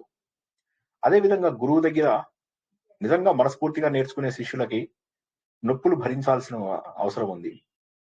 భరించిన తర్వాత వాళ్ళు ఒక విగ్రహం లాగా తయారవుతారు, అందరి చేత పూజింపబడే విగ్రహం లాగా తయారవుతారు, తీర్చిదిద్దినటువంటి వాళ్ళు అవుతారు. తీర్చిదిద్దడం అంటే అదే. త్వష్ట, మనం తెలుసుకున్నాం త్వష్ట ప్రజాపతి గురించి. శిల్పి ఎవరు? విష్ణుమూర్తి అని చెప్పి చెప్పుకున్నాం. ఈ ప్రపంచంలో విశ్వకర్మ ఆయననే, త్వష్ట ప్రజాపతి కూడా ఆయననే. విశ్వకర్మ లాగా ఈ ప్రపంచమంతా సృష్టించాడు, త్వష్ట ప్రజాపతి లాగా ప్రతి ఒక్క శరీరాన్ని సృష్టించాడు. నా శరీరం వేరే రకంగా ఉంటుంది, మీ శరీరం వేరే రకంగా ఉంటుంది. అందరి శరీరాలు వేరువేరుగా ఉంటాయి, అందరి వేలిముద్రలు వేరువేరుగా ఉంటాయి, అందరూ వేరువేరుగా ఉంటారు. కొన్ని పోలికలు ఏమైనా ఉంటే ఉండొచ్చు, కానీ అందరూ వేరు వేరుగే. ఇన్ని కోట్లాది మందికి ఇన్ని రకాల శరీరాలు ఒక శిల్పి తయారు చేస్తున్నాడు. అదే విధంగా నేర్చుకునే వాళ్ళు దొరికినప్పుడు గురువుకు వచ్చే ఆనందం అంతా ఇంత కాదు. తన పిల్లల కంటే కూడా గురువు శిష్యులనే ఎక్కువ ప్రేమిస్తాడు. ఇది నిజము, నన్ను నమ్మండి. ఈ 4 కూడా చాలా అద్భుతమైనటువంటివి. ఓకే, ఇంకొక 5 నిమిషాలే ఉంది, ఆపుకుందాం. ఆత్మ సుఖము వీడిని ఆట కొరకు పాత్ర పోషణ చేసి సూత్రధారి విశ్రమించదని పాదం ఆశ్రయించి పరమ కరుణాంతరంగా శ్రీ పాండురంగ. జై శ్రీకృష్ణ.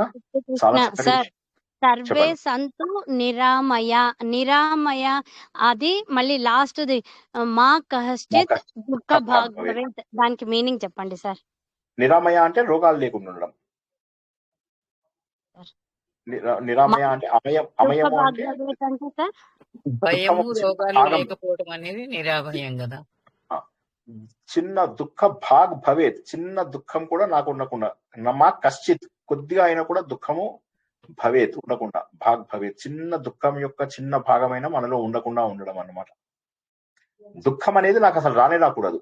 అది ఎప్పుడు వస్తుంది అంటే కేవలం మోక్షం సాధించినప్పుడే వస్తుంది.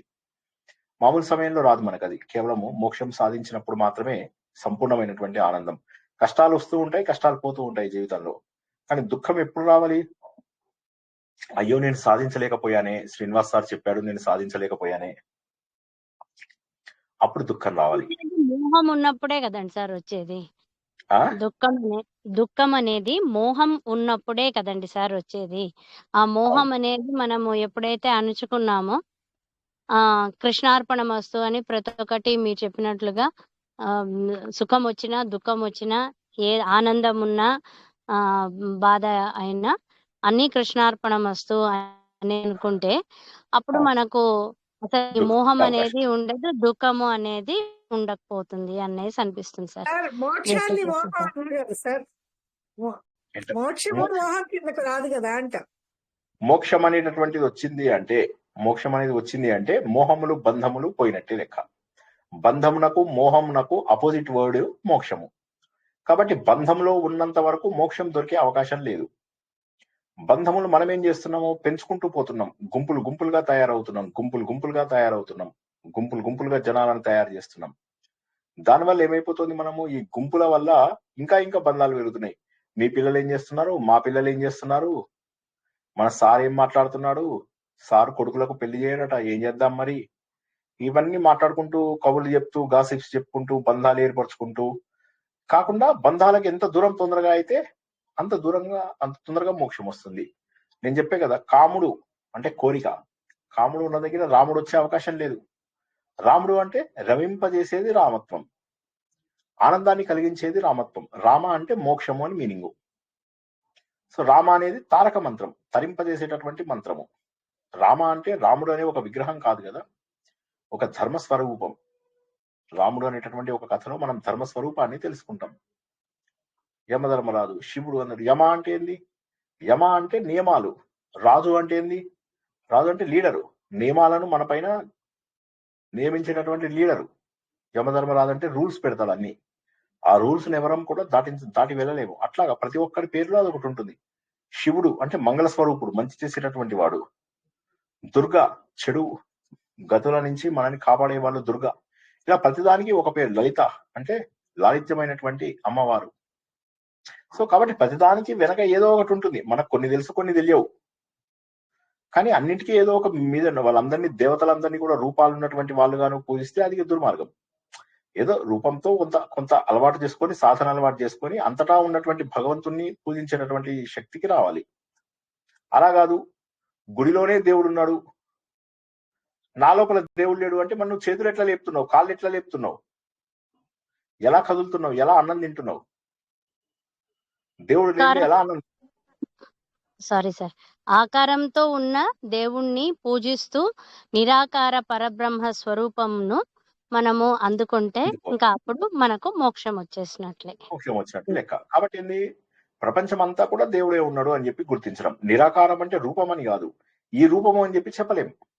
నిరాకారం అంటే రూపం లేదు అని కాదు, ఈ రూపంలో ఉన్నాడని చెప్పలేం. ఇప్పుడు దేవుడు కుర్చీ రూపంలో ఉన్నాడు, మంచం రూపంలో ఉన్నాడు, టీవీ రూపంలో ఉన్నాడు, మొబైల్ రూపంలో ఉన్నాడు. ఇప్పుడు దేవుడు ఏ రూపంలో ఉన్నాడంటే ఏం చెప్తాం? ఇదమిద్దంగా చెప్పలేమండి. ఇది అని ఇదమిద్దంగా చెప్పలేము. ఇదమిద్దంగా చెప్పలేము. కాబట్టి ఇదం ఇదం అని చెప్పి ఎప్పుడైతే మనం చెప్పలేమో, ఇది ఇది ఇది అని చెప్పి చెప్పలేమో, ఇదమిద్దంగా చెప్పలేమో, అదే భగవంతుడు. రూపం, అన్ని రూపాలు ఆయనవే. ఒకే అగ్నిగుండము, అందులోంచి వచ్చినటువంటి చిన్న చిన్న కణాలం మనం అని చెప్పి నేను తెలుసుకున్నాం. అంటే ఏం లేదు, నాలో దేవుడు ఉన్నాడని అర్థం చేసుకున్న మరుక్షణం ఆనందం పెరుగుతుంది. ఇంకా ఈ సమాజము, ఈ బంధాలు విసుగొస్తూ ఉంటాయి. ఊర్వారుకం ఇవ బంధనాత్. ఏ విధంగానైతే పండిన దోసకాయ ఎదురు చూస్తుందో మరణం కోసం, అట్లా ఎదురు చూస్తూ ఉంటాం అంతే. ఇక పడిపోవాలి, ఈ దేహం పడిపోవాలి, ఎన్ని రోజులు ఈ దేహాన్ని భరిస్తాను, ఇంకా బతకాలి, ఇంకా చీరలు కొనుక్కోవాలి, ఇంకా వదినే మాట్లాడాలి, మానేయాలి. మానేసి రోజంతా కూడా ప్రవచనాలు వింటూ సమయాన్ని గడపాలి. జై శ్రీకృష్ణ. ఇంకేమన్నా ప్రశ్నలు ఉన్నాయా ఇవాళ? సార్ మీరు అప్పుడు పెట్టిండే PDF లో 38 ఉన్నాయి సార్ క్వశ్చన్స్. వేరేది ఇంకా ఉంటే పెట్టండి సార్. ఇప్పుడే పెడతాను, ఒక్క నిమిషం, నా జస్ట్ లైన్ లో ఉండండి. మహాభారతంలో పెడుతున్నాను, సరేనా? అందరూ ఒకసారి ఆ బుక్ చూసుకోండి. ఇప్పుడే పెడుతున్నాను. మళ్ళీ తర్వాత బుక్ దొరకలేదా నేను? మొత్తం బుక్. సార్ జయేశ్వర్ అనే బుక్ ఏదో చెప్పారు, అప్పుడు నేను వినలేదండి. ఎక్కడ దొరుకుతుంది, దేని గురించి అని? ఏ బుక్ అండి? అది జ్ఞానేశ్వరం. జ్ఞానేశ్వరం. నేను వెతికి పెట్టాలి, ఇక నాకు అంత టైం ఉంటే బానే ఉండేది. కాదండి, బయట అమెజాన్ లో దొరుకుతుంది. చూడండి, ఎవరైనా ఆల్రెడీ కొన్న వాళ్ళు కొద్దిగా ఆవిడకి పెట్టగలరా? ఫోటో గ్రూప్ లో పెట్టమంటారా? ఫోటో గ్రూప్ లో పెట్టండి ఎవరైనా. ఒక్క నిమిషం, ఇది నాకు ఈ బుక్ ఎక్కడి నుంచి తీసానో దొరకడం లేదు. ఫైల్స్, యక్ష ప్రశ్నలు పూర్తి శ్లోకాలు, యక్ష ప్రశ్నలు పూర్తి శ్లోకాలు. నేను మీకు యక్ష ప్రశ్నలు పూర్తి శ్లోకాలు అనేది పంపించలేదా? అయ్యో రామా, 38 వరకే పెట్టిండ్రి సార్ అప్పుడు PDF. మీ సార్కి బుద్ధి లేదండి, మీ సార్కి ఇప్పుడు పంపించిన చూడండి, వచ్చిందా అందరికి? యక్ష ప్రశ్నలు పూర్తి 86 శ్లోకాలు. సారీ, నేను మీ దగ్గర ఉందేమో అనుకుని చదువుతున్నా. మీరైనా అడగచ్చు కదా. ఇప్పుడు అడిగేది మొత్తం క్లాస్ అయిపోయాక అడుగుతారా? ముందే అడగాలి కదా. వేరే ఎవరు ఏం చెప్పలేదు మరి, అందుకే ఊరికే ఉంటుంది సార్. మరి ఇప్పుడు క్లారిఫై చేసుకొని మిమ్మల్ని అడిగినాను సార్. మీరు ఇవాళ స్టార్ట్ చేయటమే పూర్తి వైరాగ్యంతో, అది శివాజీ బోధ విని చేయకూడదని ఊరికే ఉంటుంది సార్. ఏంటమ్మా వచ్చిందండి, ఇప్పుడు పెట్టింది. అది కరెక్టే. ఇప్పుడు ఏదో అన్నారు, మేము అన్నారు, ప్రశ్న ఏదో అడిగారు. మిమ్మల్ని డిస్టర్బ్ చేయటం ఇష్టం లేక చెప్పలేదు అంటున్నారు. ఎవరో ఇంకోటి ఏదో అన్నారు, శివాజీ గురించి ఏదో అడుగుతూ ఏదో అన్నారు. శివాజీ గురించి చెప్తూ ఆ ఎఫెక్ట్ అంతా మీ మీద బాగా పడింది, అది డిస్టర్బ్ చేయ తెలుసుకోలేదు. ఆయన వదిలేశాడు, ఆ రాజు వదిలేశాడు. ఆ రాజు ఏం కావాలి నీకు అంటే, నా రాజ్యం కూడా తీసేసుకో అని చెప్పి అన్నాడు. అది నేను చెప్పలేకపోతా తెలుసా, నాకు ఎమోషనల్ అయిపోతా నేను. రాజు రాజ్యాన్ని వదిలేసి నా రాజ్యమే నీ జోలిలో పడేస్తా అని చెప్పి ఇచ్చేస్తాడు ఆయనకి. అప్పుడు సమర్థ రామదాస్ అంటాడు, సరే ఈ కాషాయ జెండా పట్టుకో, దీన్ని నువ్వు ఆధారంగా చేసుకొని బతికించు అంటాడు. అది హిందూ సామ్రాజ్యం అంటే అదన్నమాట. మనకు మా నిజామాబాద్ సైడు నేను వీలైతే తీసుకెళ్తాం మిమ్మల్ని అందరినీ. అద్భుతమైనటువంటి దేవాలయాలు, చాలా అద్భుతమైనటువంటివి, అన్ని సమర్థ రామదాసు గారు కట్టించినటువంటివి. డిచ్పల్లి రామాలయం, తర్వాత మళ్ళా నిజామాబాద్ రామాలయము, జానకంపేట ఆంజనేయ స్వామి ఆలయము, తర్వాత సారంగపూర్ ఆంజనేయ స్వామి ఆలయము, తర్వాత జానకంపేట లక్ష్మీ నరసింహస్వామి దగ్గరున్న కొన్ని కట్టడాలు. ఇవన్నీ కూడా సమర్థ రామదాస్ గారు చేసినటువంటివి అన్నమాట. చాలా అద్భుతమైనటువంటి కట్టడాలు ఆయనవి. మన తెలంగాణలో ముఖ్యంగా నిజామాబాద్, ఖమ్మం, భద్రాచలం కట్టించిన రామదాసేనండి. భద్రాచలం కాదు, ఇటువైపు సమర్థ రామదాస్ అంటే మరాఠీ కంచర్ల గోపన్న ఆయన. భద్రాచలం అది ఛత్రపతి శివాజీ సమర్థ రామదాసు. సమర్థ రామదాసు శివాజీ గురువు. శివాజీకి 3 గురువులు. వాళ్ళ అమ్మ మొదట్లో గురువు, ఎందుకంటే వాళ్ళ నాన్నగారు వీళ్ళిద్దరిని ఇక్కడ పూణేలో ఉంచేసి తను బెంగళూరు వెళ్ళిపోతాడు రాజ్యం పరిపాలించడానికి. చిన్న రాజ్యం అన్నమాట. వెళ్ళగానే వీళ్ళ అమ్మతోటే ఉంటాడు. ఎక్కువ పెద్ద రాజ్యం కాదు ఇది, చిన్నగా 100 మంది కూడా ఉండరు. అక్కడ తల్లి ఒక్కతే ఉండి పిల్లవాడికి అన్ని నేర్పిస్తూ ఉంటుంది అనమాట. ఆ సమయంలో ఈయననే అన్ని సాధించడం ఇవన్నీ చేస్తాడు. ఆ సమయంలో బాబా కొండదేవ్ అని చెప్పి ఒక గురువు ఈయనకి ఉంటాడు ప్రారంభ దశలో. ఆ తర్వాత మళ్ళీ చివరికి సమర్థ రామదాసు దొరుకుతాడు. ఆయన దొరికిన తర్వాత ఇక పూర్తి స్థాయి ఈయన అమ్మవారిని ప్రార్థిస్తే అమ్మవారు ప్రత్యక్షమై కత్తి కూడా ఇచ్చింది అని చెప్పేసి చెప్తారనమాట. దాని ఆధారంగానే ఇప్పుడు మీరు RSS బొమ్మ చూశారు కదా, అందులోపల అమ్మవారు ఉంటుంది. అమ్మవారు ఆవిడ దుర్గా. మనకు ఈ వందే మాతరం పాట లోపల తుమి దుర్గా తుమి నువ్వు ప్రహరణ నాశిని అనేది ఉంటుంది. అది మీరు వందే మాతరం చూసినట్లయితే మీకు కొత్త వందే మాతరం అంటే ఇంతకుముందు వందే మాతరంని కేవలం 4 లైన్లు మాత్రమే ఉంచారు. ఇప్పుడు ఈ మధ్య అన్ని చోట్ల కూడా ప్రతి చోట కంపల్సరీ ఇంక్లూడింగ్ తమిళనాడు అన్ని చోట్ల కూడా వందే మాతరం మొత్తం పాడవలసిన అవసరం ఉందన్నమాట. అందులోపల ఇప్పుడు మీకు వస్తుంది అనమాట, నువ్వే దుర్గామాతవి, నువ్వే మా లోపల అన్ని దుర్గుణాలను నాశనం చేసేటటువంటి తల్లివి అని చెప్పి భారతమాతని దుర్గామాత రూపం లోపల పూజించారనమాట.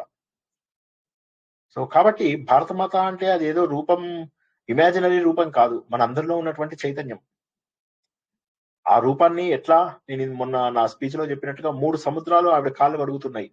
పక్కన శ్రీలంక అనేటటువంటి పుష్పం ఒకటి ఆవిడ కాళ్ళ దగ్గర పెట్టారు. అందుకే మనం పాట లోపల విన్నాం కదా, నీ మెడలో మాలగా వాడని కాదంటే పదముల వాళ్ళని. సో కాబట్టి దేశభక్తి ఆయన దానికోసం అని చెప్పి ఏమంటాడు, పూర్తి స్థాయి వైరాగ్యంతో రాజ్యాన్ని పరిపాలించాడు. ఎవరైనా ఊరుకుంటారా? ఇష్టం వచ్చినట్టుగా పెళ్లిళ్ళు చేసుకోవడము, ఇష్టం వచ్చినట్టుగా అమ్మాయిలు, ఇవన్నీ. అలాంటిది ఆయన ఎలా చేశాడు? అమ్మాయిని తీసుకొస్తారు ఆయనకి గిఫ్ట్ గా. తీసుకొస్తే ఆయన ఏమంటాడు తెలుసా, నువ్వు ఇంత అందంగా ఉన్నావు, నీ కడుపులో పుట్టుంటే నేను ఇంకా ఎంత అందంగా ఉండేవాను. అవతల స్త్రీ లోపల తల్లిని చూడగలుగుతావా నువ్వు? అప్పుడే నువ్వు మనిషివి, లేకపోతే నువ్వు పశువుతో సమానం. పశువుకి మనకు ఒక తేడా ఉంది, ఏంటో తెలుసా? పశువుకి ఏంటంటే వావి బంధాలు ఉండవు. మనం మాత్రమే తల్లిని. ఇవాళ మా అమ్మ మాసికము, సో కొద్దిగా ఎమోషనల్ అవుతుండొచ్చు అట్లాగా. సో మనకేంటంటే తల్లిగా చూడగలిగే ఇది పెరగాలి.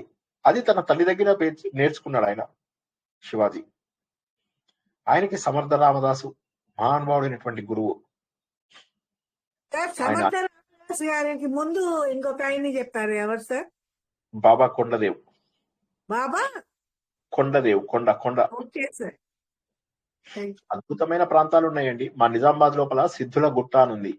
అది ఆర్మూర్ అని, ఆ ఊరు లోపల సిద్ధుల గుట్ట. వీలైన వాళ్ళు ఎవరైనా గూగుల్ కొట్టుకోండి, ఇప్పుడే రాసి పెట్టుకోండి, సిద్ధుల గుట్ట. మీరందరూ వెళ్దామంటే తీసుకెళ్తా. అది అద్భుతమైన సిద్ధుల గుట్ట హిమాలయాలు, తెలంగాణ హిమాలయం అన్నమాట. మా తెలంగాణ లోపల చాలా మంచి ప్లేసెస్ ఉన్నాయి, కానీ ఏంటంటే అందరూ నెగ్లెక్ట్ చేశారు. తెలంగాణ ప్రాంతంని మా వాళ్ళే నెగ్లెక్ట్ చేశారు. దానివల్ల ఏమైపోయిందంటే తెలంగాణ అభివృద్ధి చెందకుండా పోయింది. ఏదో మీకు ఒక్క వేములవాడ లాంటి కొన్ని టెంపుల్స్ తప్ప, వేములవాడ కూడా మీకు ఊరు పెద్దగా డెవలప్ ఏం కాలే. అన్ని ఆ టెంపుల్ కొద్దిగా డెవలప్ చేశారు అంతే, ఏం డెవలప్ కాలే. కొండగట్టు ఉంటున్న ఆలయము అసలు ఎంత పెద్ద ఆలయమో కొండగట్టు, కొన్ని 100 ఎకరాలు దాని ఇది కొండగట్టు ఆలయం. ధర్మపురి ఆంజనేయ స్వామి సార్. ఆంజనేయ స్వామి ఆలయం కదా సార్. వెళ్ళాను సార్ నేను ఈ మధ్య. అక్కడ చాలా మంది కాషాయ వస్త్రాలు కట్టుకొని చెప్పులు అవి, అది అర్థం కాలేదు. బాగా పాపులర్ అయింది ఈ మధ్య, బాగా పాపులర్ అయింది. మా దగ్గర పవన్ కళ్యాణ్ ఇంప్రూవ్ చేసినట్టుంది కదా కొండగట్టు ప్రాణం. అదేనా మన జరిగింది కదా ఒకటి? అవునండి అదే. అవును అదే. సో మళ్ళీ కొండగట్టు, మళ్ళీ వర్గల్ అని చెప్పి సరస్వతీదేవి ఆలయం, బాసర సరస్వతి ఆలయం, ఇందాక నేను చెప్పినటువంటి ఆలయాలు, ఇవన్నీ కూడా తెలంగాణలో చాలా అద్భుతం. ఇవన్నీ కాక మంథెని అనే ఒక ఊరుంది. ఈ మంథెనిని టెంపుల్ సిటీ ఆఫ్ తెలంగాణ అంటారు. అక్కడ 1200 బ్రాహ్మణ గడపలు ఉన్నాయి ఇప్పటికీ కూడా. ఇంకా ధర్మపురి తర్వాత మంథెని, ఈ రెండు, ఇవి ఇంకా కూడా 1000 బ్రాహ్మణ గడపలు ఉన్నటువంటి ఏరియా. మంథెని కాళేశ్వరం దగ్గర, కాళేశ్వరం. సో అక్కడ మంథెని అద్భుతమైన ఊరు. ఆ మంథెని ఊరు వెళ్ళినప్పుడైతే నాకు ఏడుపు వచ్చింది. ఇంత గోదావరి ఒడ్డున ఇంత అద్భుతమైన ఆలయాలు, అసలు గౌతమ ఆలయం ఉంటుంది, ఆ రాతి కట్టడాలు చెప్పలేము అసలు. మా తెలంగాణ ఆలయాలు ఎట్లా ఏర్పడినాయో తెలుసా మీకు? కొన్ని ఆలయాలు ఎస్పెషల్లీ వరంగల్ నుంచి ఇవన్నీ మొదలెడితే ఈ ఆలయాలన్నీ ఎట్లా ఏర్పడినాయి అంటే ప్రతాపరుద్రుడు టైం లోపల ఆలయాలు కట్టిద్దాం అనుకున్నప్పుడు మనుషులు సరిపోలే. చేసింది సార్, టూరిజం పెట్టింటే బాగుండు. మన ఏం చేశారంటే ఈయన ప్రతాపరుద్రుడు ఆలయాలు కట్టిద్దాం అనుకున్నాడు. సరే ఏం చేయాలో తెలియదు, చాలా జనాల్ని కావాల్సిన వస్తువుల కోసం అట్లా ఇట్లా పంపిస్తే వాళ్ళు వెళ్ళి డైరెక్ట్ గా శ్రీలంకకి వెళ్ళిపోతారు. వెళ్ళిపోతే అక్కడ శ్రీలంక లోపల వెతుకుతూ ఉంటే అక్కడ విభీషణుడు ఉంటాడు. విభీషణుడు రాదన్నమాట. ఆయన వీళ్ళని పట్టుకుంటాడు. ఏంటి అంటే ఇట్లా వీళ్ళు దొరికిపోతారు. దొరికిపోయి భయపడుకుంటూ చెప్తారు. రాక్షస రాదు కదా విభీషణుడు అంటే, భయపడతాడు. భయపడి చెప్తారన్నమాట, ఇట్లా మేము ఆలయాలు కట్టబోతున్నాం అట్లా ఇట్లా. అంటే ఆలయాల సరే అయితే నేను ఒక నైట్ మొత్తము మా రాక్షసులను పంపిస్తా, ఆ రాక్షసులతో ఎన్ని టెంపుల్స్ కట్టించుకుంటావో కట్టించుకో అని చెప్పేసి. అంటే అప్పుడు మీకు తెలిసినటువంటి ఈ 1000 స్తంభాల మండపము, తర్వాత మీకు ఇప్పుడు నేను చెప్పినటువంటి గౌతమ ఆలయము, తర్వాత మా హైదరాబాద్ లోపల వేణుగోపాల స్వామి ఆలయం అని ఒకటి ఉంది. అది వెళ్ళిన మహాదేవపుర వేణుగోపాల స్వామి ఆలయం, వీలైన వారు చూడండి తప్పకుండా. 500 కార్లు పడతాయి అక్కడ, ఎవ్వరు ఉండరు ఆలయాల్లో. ఎక్కడండి? మహాదేవపుర అని చెప్పి మీరు ఇటు వెళ్తుంటే ఘటకేశ్వర్ వెళ్తుంటే అక్కడ మహాదేవపుర అని అక్కడ అన్నమాట. చాలా అద్భుతమైనటువంటి ప్రాంతం అది. సో అక్కడ మీకు చాలా బ్యూటిఫుల్ టెంపుల్, చాలా పెద్దది. ఎంత పెద్దదంటే చాలా వరకు రాతి కన్స్ట్రక్షన్, 90% రాతి కన్స్ట్రక్షన్ వేణుగోపాల స్వామి. అక్కడ ప్రాంత లోకల్ గా చెప్పే పురాణం ప్రకారము ప్రతిరోజు కూడా దేవుడు రాత్రిపూట ఆయన వేణుగోపాల స్వామి బయట నడిచి వస్తాడని ఒక నమ్మకం. అయితే తెల్లారి లేచేసరికి ఆయన కాళ్ళు మట్టికి ఉంటాయి అన్నమాట. సో పూజారి ఆ మట్టి తీసి ఎర్లీ మార్నింగ్ వచ్చిన వాళ్ళకి మాత్రం ఇస్తాడు. సరే మనం ఊరుకోం కదా, సరే ఫ్రెండ్స్ వేసుకొని చాలాసార్లు వెళ్ళాను ఆలయాలకి. నా పిల్లల్ని కూడా తీసుకొని వెళ్ళాను, మీకు తెలిసి ఉంటుంది. లాస్ట్ టైం అమెరికా నుంచి వచ్చినప్పుడు వాళ్ళని తీసుకొని వెళ్ళాను ఆలయానికి. అక్కడ వాళ్ళకి ఆలయ చరిత్ర ఇవన్నీ కూడా చెప్తుంది. మనం అందరికి కూడా పెట్టాను అది యాక్చువల్లీ లాస్ట్ ఇయర్ ఇప్పుడు. అవును సార్, నేను చూసాను. 1.5 year బ్యాక్. సార్ శ్రావణ మాసం మహాదేవ పురాణ సార్ అది. మహాదేవపుర వేణుగోపాల స్వామి ఆలయం, ఘటకేశ్వర్ రోడ్ అని కొట్టాడు, మీకు దొరుకుతుంది.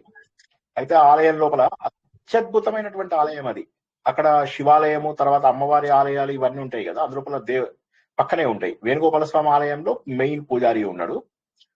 అయితే సరే ఆయన పొద్దున్న ఎర్లీ మార్నింగ్ గుడి తెరవగానే ఆయన పాదాలకు ధూళి ఉంటుంది అంటాడు కదా. సరే మేము వెళ్ళి ఆ ధూళి నెత్తినేసుకుందామని గ్యాంగ్ తీసుకొని వెళ్ళాను అన్నమాట.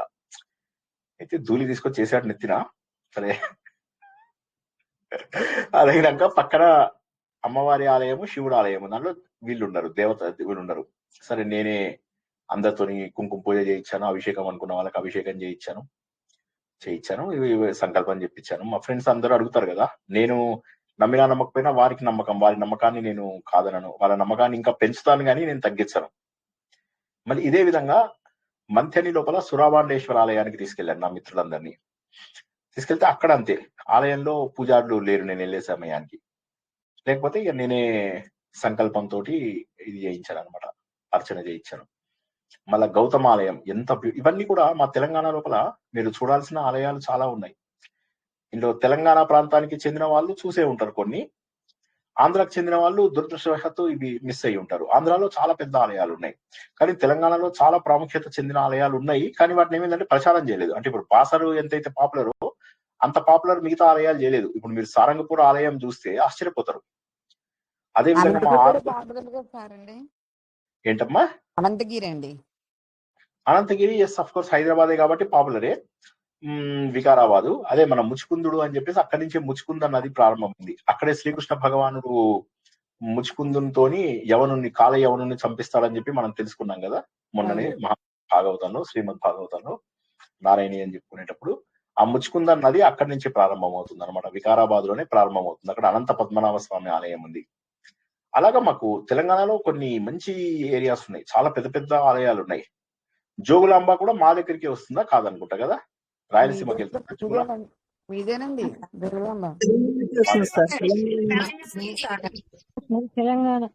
తెలంగాణలో ఉన్నాయి మంచి టెంపుల్స్ ఉన్నాయి, కానీ ఎట్లయితే ఆంధ్రాలో అదే జోగులాంబ అదే ఆంధ్రాలో ఏవైతే ఎట్లయితే మ్యాసివ్ టెంపుల్స్ ఉన్నాయో అట్లాంటివి లేవు. కానీ ప్రాధాన్యత ఉన్న టెంపుల్స్ చాలా ఉన్నాయి తెలంగాణలో. మీరందరూ మంచి పేదలే. టెంపుల్ ఉంది సార్, సంగమేశ్వరం అని రాయలసీమలో. సంగమేశ్వర ఆలయం అత్యద్భుతమైన అది 6 నెలలు నీళ్ళలో ఉంటుంది సార్. 6 నెలలు నీళ్ళలో ఉన్నా గానీ నెలలో ఉంటుంది. తిట్టు తినద్దు. సార్ ఒకసారి తెలంగాణలో ఉన్న టెంపుల్స్ అన్ని లిస్ట్ పెట్టండి ఫ్రీగా ఉన్నప్పుడు. లిస్ట్ కాదు, అందరూ రెడీగా ఉంటే తీసుకుంటాను. వస్తుంది సార్. ఏ నవంబర్ డిసెంబర్ సంగమేశ్వరం బాగుంది. మీరు ఎక్కడ Sangameswaram water tank, water back to water, అన్ని బ్యాక్ బాగుంటే వాటర్.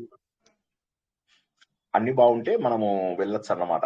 ఈ తొందరలోనే సార్ తెలంగాణ చాలా అద్భుతమైనటువంటి ఇవి ఉన్నాయి ఆలయాలు. మళ్ళీ ఎస్పెషల్లీ ధర్మపురిలో ఈ రోజు కూడా సుమారుగా 1000 బ్రాహ్మణ గడపలు ఉంటాయి. ధర్మపురి అంటే ఇవన్నీ పెట్టాం. వేములవాడ ధర్మపురి చూసామండి దగ్గరే ఉన్నారు. ధర్మపురిలో మీరు అంటే బ్రాహ్మిన్స్ అంటే నా ఉద్దేశము వేదాలు నేర్చుకునే బ్రాహ్మణుల గురించి చెప్తున్నా నేను. బ్రాహ్మిన్స్ అంటే కులం బ్రాహ్మణులు కాదు, మీకు అర్థమై ఉంటది. కులం బ్రాహ్మణులు కాదు నేను చెప్పేది, వేదం నేర్చుకునే బ్రాహ్మిన్స్. నేను మంత్రికి వెళ్ళినప్పుడైతే మస్తు ఆశ్చర్యపోయా. అక్కడ ఆలయంలో ఇంకా వేదాలు నేర్చుకుంటున్నారు. ఇంకా నేను ఆశ్చర్యపోయాను, ఏంటిది అంతే అంత బాగా వేదాలని ఎవరు నేర్చుకుంటారండి ఈ రోజుల్లో వేదాలు? ఎవరికి ఇంట్రెస్ట్ ఉంటుందండి? ఆనెస్ట్లీ స్పీకింగ్, ఏం పైసలు వస్తాయా ఏమన్నా? ఎవరో బాగా సక్సెస్ అయిన వాళ్ళు కమర్షియల్ అయిపోతున్నారు, కానీ మిగతా వాళ్ళు పాపం సక్సెస్ అవ్వరు. పెద్ద పెద్ద వేదాలు పెట్టుకొని కూడా 10,000 20,000కి ఆలయాలలో చిన్న చిన్న పాత్రలు చేస్తూ ఉంటారు. అది ఇప్పుడు మా అపార్ట్మెంట్ మేనేజర్, ఆమెకే 38,000 జీతం. మా అపార్ట్మెంట్ మేనేజర్. మరి ఆమెకి ఆ అంటే ఊ తెలియదు, ఊ అంటే ఆ తెలియదు. మా అపార్ట్మెంట్ లో 15 మంది ఎంప్లాయీస్ ఉంటారు. ఈమె ఒక మాది గేటెడ్ కమ్యూనిటీ. సో ఈమె మేనేజర్ అంటే ఆమెకి ఆ అంటే ఊ తెలియదు, ప్రింట్ తీయడం రాదు, ఎప్పుడు తిట్టు తిడుతూ ఉంటాం మేము. ఆమె తింటూ ఉంటుంది, తప్పైపోయింది సార్ క్షమించండి సార్ అంటూ ఉంటది. ఆమెకు 38,000 ఇస్తాం జీతం. అలాంటిది బ్రాహ్మణులకు 10,000 15,000 ఇచ్చి బ్రాహ్మణులు మా ఫుడ్ తిని బలిసిపోతున్నారు. ప్లేట్ లోపల డబ్బేసేదాకా చూడరు. వాళ్ళకి విసుగు వస్తుంది. వాళ్ళకి కూడా ఎవరు ఏం చేయాలనిపిస్తుంది? ఈ పూజలు ఇవి ఎవరికి ఇంట్రెస్ట్ లేవు, చేయించుకునేవాడు ఇంట్రెస్ట్ లేదు. సరే అని చెప్పి పెళ్లిళ్ళు కార్యాలు ఇవి చేస్తే ఆ పెళ్లి చేసుకునే వాడికి ఇంట్రెస్ట్ లేదు, చేయించేవాడికి ఇంట్రెస్ట్ లేదు. మధ్యలో బ్రాహ్మడికి ఏముంది? తనకు తోచినట్టు తను చేసేసి వెళ్ళిపోతాడు. అందరూ కలిసి సిస్టమ్ ని పాడు చేస్తున్నారు. ఇది గుర్తించాలి మనం. ఎనీవే, ఎందుకు వచ్చింది అసలు ఈ టాపిక్ అంతా ఇంత మా తెలంగాణ ప్రాంతం గురించి? సమర్థన సార్ గ్రూప్ లో పెట్టడానికి వస్తలేదు సార్. మీకే పెట్టినా డైరెక్ట్. బాగా పేరున్న వాళ్ళు కూడా చాలా మంది ఉన్నారు సార్, కానీ రాజకీయాలు చేసి అంతా ఆంధ్రాలోనే గొప్పగా ఉంది, తెలంగాణలో ఏమీ లేదు అది ఇది అన్నారు. ఎంతమంది గొప్పోళ్ళు ఉన్నారు సార్, బాగా పేరుంది అది. కానీ వీళ్ళు రాజకీయాల్లో ఏది బయటకు రానియకుండా మీరు అన్నట్టు అనవసరమైన గొడవలు పెట్టి. మీకు తెలంగాణ ప్రాంతము సస్యశ్యామలం. మీకు అసలు మాకు కూడా మంచిగా గోదావరి చాలా బాగా పారే ప్రాంతాలు చాలా ఉన్నాయి అన్నమాట. సో చాలా అసలు మా నిజామాబాద్ అయితే ఇండియా మొత్తంకి షుగర్ కేన్ అక్కడి నుంచే వస్తుంది. నిజామాబాద్ బోధన్ ఏరియా నుంచే వస్తుంది. ఎంత పచ్చటి పొలాలు, నాకు చాలా ఇష్టం పొలాలు. మా చిన్నప్పటి ఫ్రెండ్స్ ఉండేవాళ్ళు అనమాట, మా క్లాస్మేట్స్ నారాయణ వెంకటయ్య వీళ్ళందరూ. వాళ్ళ ఇళ్ళకి వెళ్తుండేవాడిని. అక్కడి నుంచి వాళ్ళ పొలాలకు తీసుకెళ్లి వాళ్ళ పొలాల లోపల నాకు వాటిని ఏమంటారండి, మటర్ని ఏమంటారండి? శనగ గింజల, వాటిని గ్రీన్ కలర్ ఉంటాయి, వాటిని ఏమంటారు? గ్రీన్ పీస్ అండి, గ్రీన్ పీస్. అవన్నీ తిని నాకు చాలా ఇష్టం అనమాట. మళ్ళా చెట్ల కింద కూర్చునేవాడిని. తర్వాత మళ్ళీ మేమంతా ఊరి చివర ఈ స్విమ్మింగ్ కోసం వెళ్ళేవాళ్ళం. వెళ్తే నేనేమైందంటే ఒకసారి మామూలుగా స్విమ్మింగ్ చేస్తూ పైనుంచి దూకేసరికి లోపల దూకినాక నాకు అర్థం కాలే ఏమైందో. పైకి లేస్తానో లేవనో అనుకున్నా. లేచినప్పటి నుంచి భయం పట్టుకుంది, ఇక మళ్ళా స్విమ్మింగ్ చేయలేదు. ఆ తర్వాత మళ్ళీ నేను ఎప్పుడు 35 ఇయర్స్ అమెరికాలో నేర్చుకున్నాను మళ్ళీ స్విమ్మింగ్. అంతవరకు నేను భయపడే ఉండే. అందుకని నేనేం చేసేవాడిని, మా ఫ్రెండ్స్ అంతా స్విమ్మింగ్ చేస్తుంటే నేను అక్కడ చెట్ల కింద, మామిడి చెట్లు అవి ఇవి చాలా ఉండేవి అన్నమాట. ఆ చెట్ల కింద కూర్చొని చదువుకునేవాడిని. కొద్దిసేపు ఇట్లా పడుకొని చదువుకునేవాడిని. నా జీవితం మొత్తం చెట్ల కింద చదువుకోవడమే తెలుసా. నా ఇంజనీరింగ్ 4 ఏళ్ళు నేనేమో జేఎన్టీయూలో చదువుకున్నాను కుకట్పల్లిలో. మా ఇల్లేమో ఉస్మానియా యూనివర్సిటీకి దగ్గర అనమాట. ఉస్మానియా లోపల ల్యాండ్స్కేప్ గార్డెన్స్ అని ఒకటి ఉందన్నమాట. రోజు అక్కడ మా ల్యాండ్స్కేప్ గార్డెన్ లో కూర్చునేవాడిని, అక్కడే చదువుకునేవాడిని. 3 గంటలు 6 గంటలు 8 గంటలు అలాగే చదువుకునేవాడిని. చదువుకొని మంచిగా చదువుకున్న తర్వాత మళ్ళీ ఇంటికి వచ్చేసేవాడిని. ఇంట్లోకి ఎక్కువసేపు చదవగలిగేవాడిని కాదు. కొన్ని రోజులకి ఏమైందంటే మా ఇంటి దగ్గరే బాగ్లింగంపల్లి పార్క్ అని చెప్పి ఒక పార్క్ పెట్టారనమాట. ఆ పార్క్ కి ఎవ్వరు వచ్చేవాళ్ళు కాదు. అక్కడ ఒక లైట్ చూసుకొని ఆ లైట్ కింద కూర్చొని చదువుకునేవాడిని నైట్ టైం. ఎందుకంటే డే టైం ఏమో అక్కడ ల్యాండ్స్కేప్ గార్డెన్కి వెళ్ళేవాడిని. సో చదువుకోవడం ఇంట్రెస్ట్ కాబట్టి చెట్టు కింద కూర్చొని చదివేవాడిని. ఏది ఇంజనీరింగ్ పుస్తకాలే కాదు, అన్ని పుస్తకాలు చదివేవాడిని. అన్ని చదివేవాడిని, రకరకాల పుస్తకాలు చదివేవాడిని, నవల్స్ చదివేవాడిని. అవన్నీ కొద్దిసేపు కూర్చొని చదివేవాడిని, కొద్దిసేపు మెల్లగా ఇలా ఇలా ఇలా ఇలా ఇలా ఇలా పడుకొని చదువుకునేవాడిని. మొత్తం ప్రకృతిలోనే అయిపోయింది ఎడ్యుకేషన్ అంతా. చూస్తా చూస్తా జీవితం అయిపోయింది. అంటే వైరాగ్యం రాదా అంటే ఎందుకు రాదండి చెప్పండి. ఇందుకోసమా మనము పుట్టింది? ఏంటి, ఏం సాధించామని అనిపించదా? ఇంకా ఎంతో చేయాలనుకుంటాం, ఏం సాధించగలుగుతున్నా, దేశాన్ని ఏం చేయగలుగుతున్నా, ధర్మం గురించి ఏం చేయగలుగుతున్నా, ఎన్నోసార్లు బాధ అనిపిస్తుంది. ఎనీవే, ఇంకా మిమ్మల్ని అందరినీ ఎక్కువసేపు ఉంచాను. రేపు మనకు కిరాతార్జునీయం. సో కిరాతార్జునీయం గత వారం ఏం నేర్చుకున్నామో చూసి అందరు కూడా ఒకసారి వస్తారు, సరేనా? ఓకే సార్, ఇప్పుడు నారాయణీయంలో 2 పేపర్లు ఒకటే రోజు కదా క్విజ్? అవునండి, ఒకే రోజు. ఎందుకంటే మనం దశమ స్కందం నుంచే నేర్చుకుంటున్నాం కదా. దశమ స్కందం నుంచి 12వ స్కందం వరకు నేర్చుకుంటున్నాం. అదే గోపికల దగ్గర నుంచి, పూతన దగ్గర నుంచి మొదలు. రైట్ అక్కడి నుంచి మొదలెట్టి చివరి వరకు, మొత్తం 12వ స్కందం చివరి వరకు 75 క్వశ్చన్స్ ఉన్నాయి సార్. 75 క్వశ్చన్స్ ఎన్నో ఉన్నాయి, 75 క్వశ్చన్స్ ఎన్నో ఉన్నాయి. కథలు తెలుసుకోండి ఫస్ట్. నేను చెప్పినవి మర్చిపోయి ఉంటారేమో. కథలు చదవండి బాగా, విన్నాక మీకు తత్వం చెప్పుకున్నాం సార్ ఇవాళ. బాగా చెప్పుకున్నాక ఏం చేస్తారు మీరు? అందులోపల తత్వము నేను చెప్పిందే చెప్పాలని నేను ఎప్పుడు అనుకోను తెలుసా. మీ సొంతగా చెప్పండి, ఆ కథ నుంచి మీరు ఏం నేర్చుకున్నారు. నేను చెప్పింది చెప్తే సంతోషమే, నేను చెప్పింది చెప్పకుండా మీరు కొత్తగా ఆలోచించి చెప్తే మరింత సంతోషం. అంత తెలివితేటలు లేవు సార్, మీదే అట్లేం లేదు, ఉన్నాయి తెలివితేటలు ఉన్నాయి మీకు. చాలా బాగా చెప్పారు మొన్న ఆత్మబోధ, చాలా బాగా చెప్పారు, ఎక్స్పెక్టేషన్స్ బాగా పెంచేశారు. సో అది ఇవాళ చెప్పుకున్నాం సార్ 25 క్వశ్చన్స్. అయితే సార్ ఇంత చెప్పనిస్తారా చెప్పనివ్వరా అని డౌట్ మాకు. అడిగితే చెప్పాలి కదా, ఒక పక్కన ఎక్స్పెక్ట్ చేయనంతగా చెప్తారండి, మీరు ఎక్స్పెక్ట్ చేయకండి. డైరెక్ట్ గా చెప్పటానికి మళ్ళీ కొంచెం అది జ్ఞానం పక్కన డిపాజిట్ చేసుకున్నాం సార్. ఒకవేళ మీ తత్వం అడిగారనుకోండి ఆ క్వశ్చన్ కానీ కొంచెం అది పక్కన డిపాజిట్ చేసుకుందామని అట్లా చేసుకున్నాం. డైరెక్ట్ గా చెప్పుకున్నాం సార్ 25 క్వశ్చన్స్. ప్రశ్నలు వరకు చాలా అవుతున్నాయి సార్. పాత ప్రిపేర్ అయినాం, బాగానే ప్రిపేర్ అయినాము. మళ్ళీ మీరు కొత్త 25 2 సార్లు పెట్టండి సార్ ఈ క్విజ్. కాకపోతే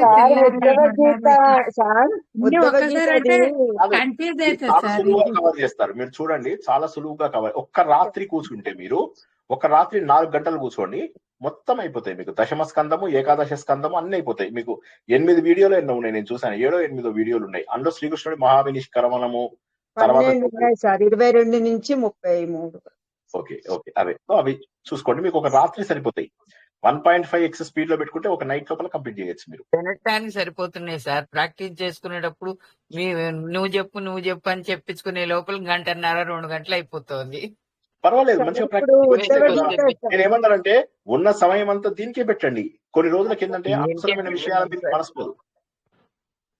90% దీనికే పెడుతున్నాం సార్. ఇప్పుడు ఉద్ధవ గీత సార్, అది మీరు ఉద్ధవ గీత నిష్కర్మకు ముందుది కొంచెం ఉంటుంది, మళ్ళీ మామూలుగా ఉద్ధవ గీత చెప్పారు కదా సార్. దాంట్లో మీరు 24 తత్వాలు అని 24 మంది 24 గురువులు సార్. అవధూతకి 24 అది ఉద్ధవ గీత, ఉద్ధవుడికి చెప్పారు కదా సార్. అది మీరు అది మనకి పూర్తిగా చెప్పలేదు కదా. అంటే అవి క్లుప్తంగా చెప్పాను, ఎందుకంటే చాలా వరకు మీరు అవి విన్నవే కదా అని చెప్పేసి.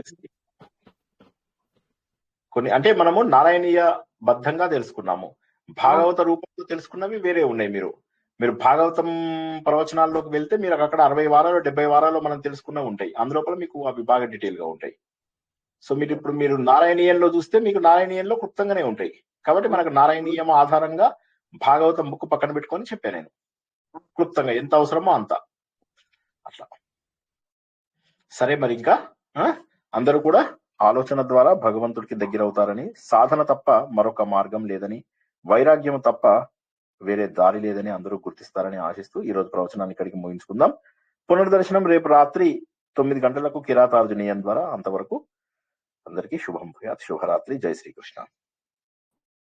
జై శ్రీకృష్ణ జై సార్. శ్రీకృష్ణ జై సార్. శ్రీకృష్ణ సార్.